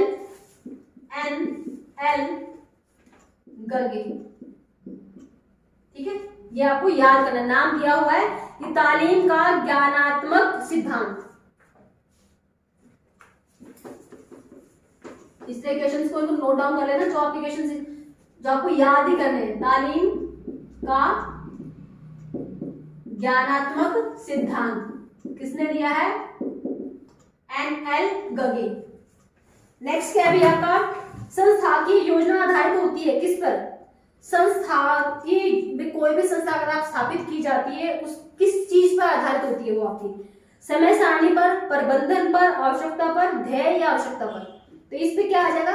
वे कोई ना कोई मोटिव तो होता है, कोई ना कोई ध्येय तो होता है, कोई ना कोई एम तो हो सकता है। एम और आवश्यकता दोनों आ जाएंगे, एम और आवश्यकता। एक ऑप्शन में दिया हुआ सिर्फ आवश्यकता और एक में दिया ध्येय और आवश्यकता। तो क्या हो जाएगा? किसी भी संस्था को स्थापित करने का कह रहे हैं संस्था पे योजना आधारित होनी चाहिए किस पर? ध्येय पर और आवश्यकता पर, कि रिक्वायरमेंट क्या है, आवश्यकता क्या है और उसका उद्देश्य क्या है। ठीक है, इस पर डिपेंड होनी चाहिए आपकी। अध्यापक का आचरण जरूरी है कैसा? प्रशासकीय, सूचनात्मक, निर्देशात्मक या आदर्श? तो हमेशा एक वर्ड का ध्यान रखना भी, टीचर का जो बिहेवियर है कैसा होना चाहिए, व्यवहार कैसा? आदर्श होना चाहिए, मतलब जिसको देखकर बच्चे उसको फॉलो करें। जैसा आप बच्चों के सामने प्रस्तुत करोगे बच्चा वैसा ही सीखता है। तो हमेशा कहा जाता है कि टीचर को अपना व्यवहार ऐसा रखना चाहिए ताकि बच्चे उसको अगर आचरण करते हैं, फॉलो करते हैं, तो वो क्या हो? एक आदर्श आपका आचरण। तो अध्यापक का आचरण कैसा होना चाहिए? आदर्श होना चाहिए। ठीक है, उसके बाद है भाई सूचना धोरी मार्ग, इंफॉर्मेशन हाईवे या नेट क्या है भाई आपका? सूचना धोरी मार्ग। देखो इस तरह का वर्ड यूज कर दिया गया है आपका। अगर आपसे कहा जाए इंफॉर्मेशन हाईवे क्या है?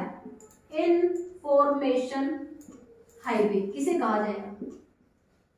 इंफॉर्मेशन हाईवे या नेट क्या है? वो हो जाएगा भाई इंटरनेट। कि आप वहां से किसी भी बारे में किसी भी टॉपिक को आप डाल के इंटरनेट से सर्च कर सकते हो, सारी इंफॉर्मेशन आपके इंटरनेट पर अवेलेबल होती है। तो इंफॉर्मेशन हाईवे अगर आपसे पूछा गया है कि सूचना धोरी मार्ग, हिंदी में लिखा गया है सूचना धोरी मार्ग किसे कहेंगे, या इंग्लिश में इंफॉर्मेशन हाईवे किसे कहेंगे, तो उसका आंसर हो जाएगा इंटरनेट को कहेंगे। ठीक है, कंप्यूटर को, इंस्ट्रक्शंस को, कीबोर्ड को या इंटरनेट को। तो क्या आंसर हो जाएगा? इंटरनेट। क्यों इंफॉर्मेशन हाईवे? क्योंकि वहां पे सारी इंफॉर्मेशन आपके अवेलेबल होती है। नेक्स्ट है इनसेट 1B का परीक्षण कब किया गया था? ये भी आपका सीधा है इनसेट 1B। इनसेट 1B का आपका परीक्षण कब किया गया था? 30 अगस्त 1983 में। 30 अगस्त 1983, 30 अगस्त को, ईयर कौन सा आ गया? 1983 को इनसेट बी का क्या किया गया था भाई? परीक्षण किया गया था अंतरिक्ष में। ठीक है, उसके बाद है यूजीसी में केंद्र सरकार के कितने प्रतिनिधि हैं? जो यूजीसी नेट आपकी संस्था है उसके अंदर केंद्र सरकार के आपकी जो सेंट्रल गवर्नमेंट होती है उसके कितने प्रतिनिधि होते हैं भाई? तो ये भी स्टडी क्वेश्चन है, याद रखना है, 2 होते हैं। ठीक है, यूजीसी के अंदर आपकी सेंट्रल गवर्नमेंट के, केंद्र सरकार के प्रतिनिधि, मतलब जो रिप्रेजेंट करते हैं, जो जिनका उसके अंदर क्या होता है, कोई भी डिसीजन लेने के अंदर उनका भाग होता है। ठीक है, तो उसमें कितने प्रतिनिधि होते हैं केंद्र सरकार के? 2 होते हैं। ठीक है, तो यूजीसी में केंद्र सरकार के कितने प्रतिनिधि होते हैं? 2 होते हैं। और इसको कब स्थापित किया था यूजीसी को? 1956 में। याद रखना, यूजीसी से रिलेटेड कई बार क्वेश्चन आता है। तो यूजीसी की स्थापना की गई थी 1956 के अंदर। ठीक है, और क्वेश्चन क्या था? केंद्र सरकार कितने प्रतिनिधि होंगे उसमें? 2 होंगे। नेक्स्ट है कंप्यूटर लैंग्वेज किस पर आधारित है? कंप्यूटर की लैंग्वेज चिन्ह पद्धति पर, श्रृंखला पद्धति पर या संख्या पद्धति पर? तो कंप्यूटर की लैंग्वेज किस पे डिपेंड होती है? संख्या पद्धति पर होती है। जैसे हम कहते हैं ना आपकी बाइनरी लैंग्वेज है, मशीन लैंग्वेज है, असेंबली लैंग्वेज है, तो आपकी कंप्यूटर लैंग्वेज किस पर आधारित है? संख्या पद्धति पर। याद रखना कंप्यूटर लैंग्वेज पूछा गया है तो क्या कहोगे किस पर आधारित है? कंप्यूटर लैंग्वेज संख्या पद्धति पर आधारित है। क्या आपकी कंप्यूटर की लैंग्वेज में, ठीक है। कंप्यूटर में आपकी देखो लो लेवल लैंग्वेज और हाई लेवल लैंग्वेज होती है। जो आपकी लो लेवल लैंग्वेज होती है ना, वहाँ पे जैसे आप बाइनरी के फॉर्मेट में होते हैं 0101 के अंदर मशीन कोड भी कहते हैं हम उसको, ठीक है। तो कंप्यूटर लैंग्वेज किस पे डिपेंड होती है? संख्या पद्धति पर आधारित होती है भैया। शैक्षणिक कंप्यूटर का मुख्य कार्य क्या होता है? शैक्षणिक जो कंप्यूटर होगा आपका, जो एजुकेशन से रिलेटेड जो कंप्यूटर होगा, उसका मुख्य कार्य क्या होता है? उत्तरों का हिसाब, सूचनाओं का संग्रहण, डाटा का विश्लेषण या उपयुक्त सभी। यहाँ पे उपयुक्त सभी आएगा। तो शैक्षणिक जो कंप्यूटर तो वहाँ पे सारा कंप्यूटर में डेटा होता है, आपकी सारी इन्फॉर्मेशन स्टोर होती है, उत्तरों का हिसाब सब कुछ, मतलब सारी आपकी वहाँ पे इन्फॉर्मेशन स्टोर रहती है। तो शैक्षणिक कंप्यूटर का मुख्य कार्य क्या है? उत्तरों का हिसाब भी, सूचनाओं का संग्रहण भी और डाटा का विश्लेषण भी। उपयुक्त तो सभी हो जाएगा इसका आंसर। नेक्स्ट है यूनेस्को ने सैटेलाइट निर्देशित टेलीविजन कार्यक्रम प्रथम बार कब प्रयोग में लिया गया?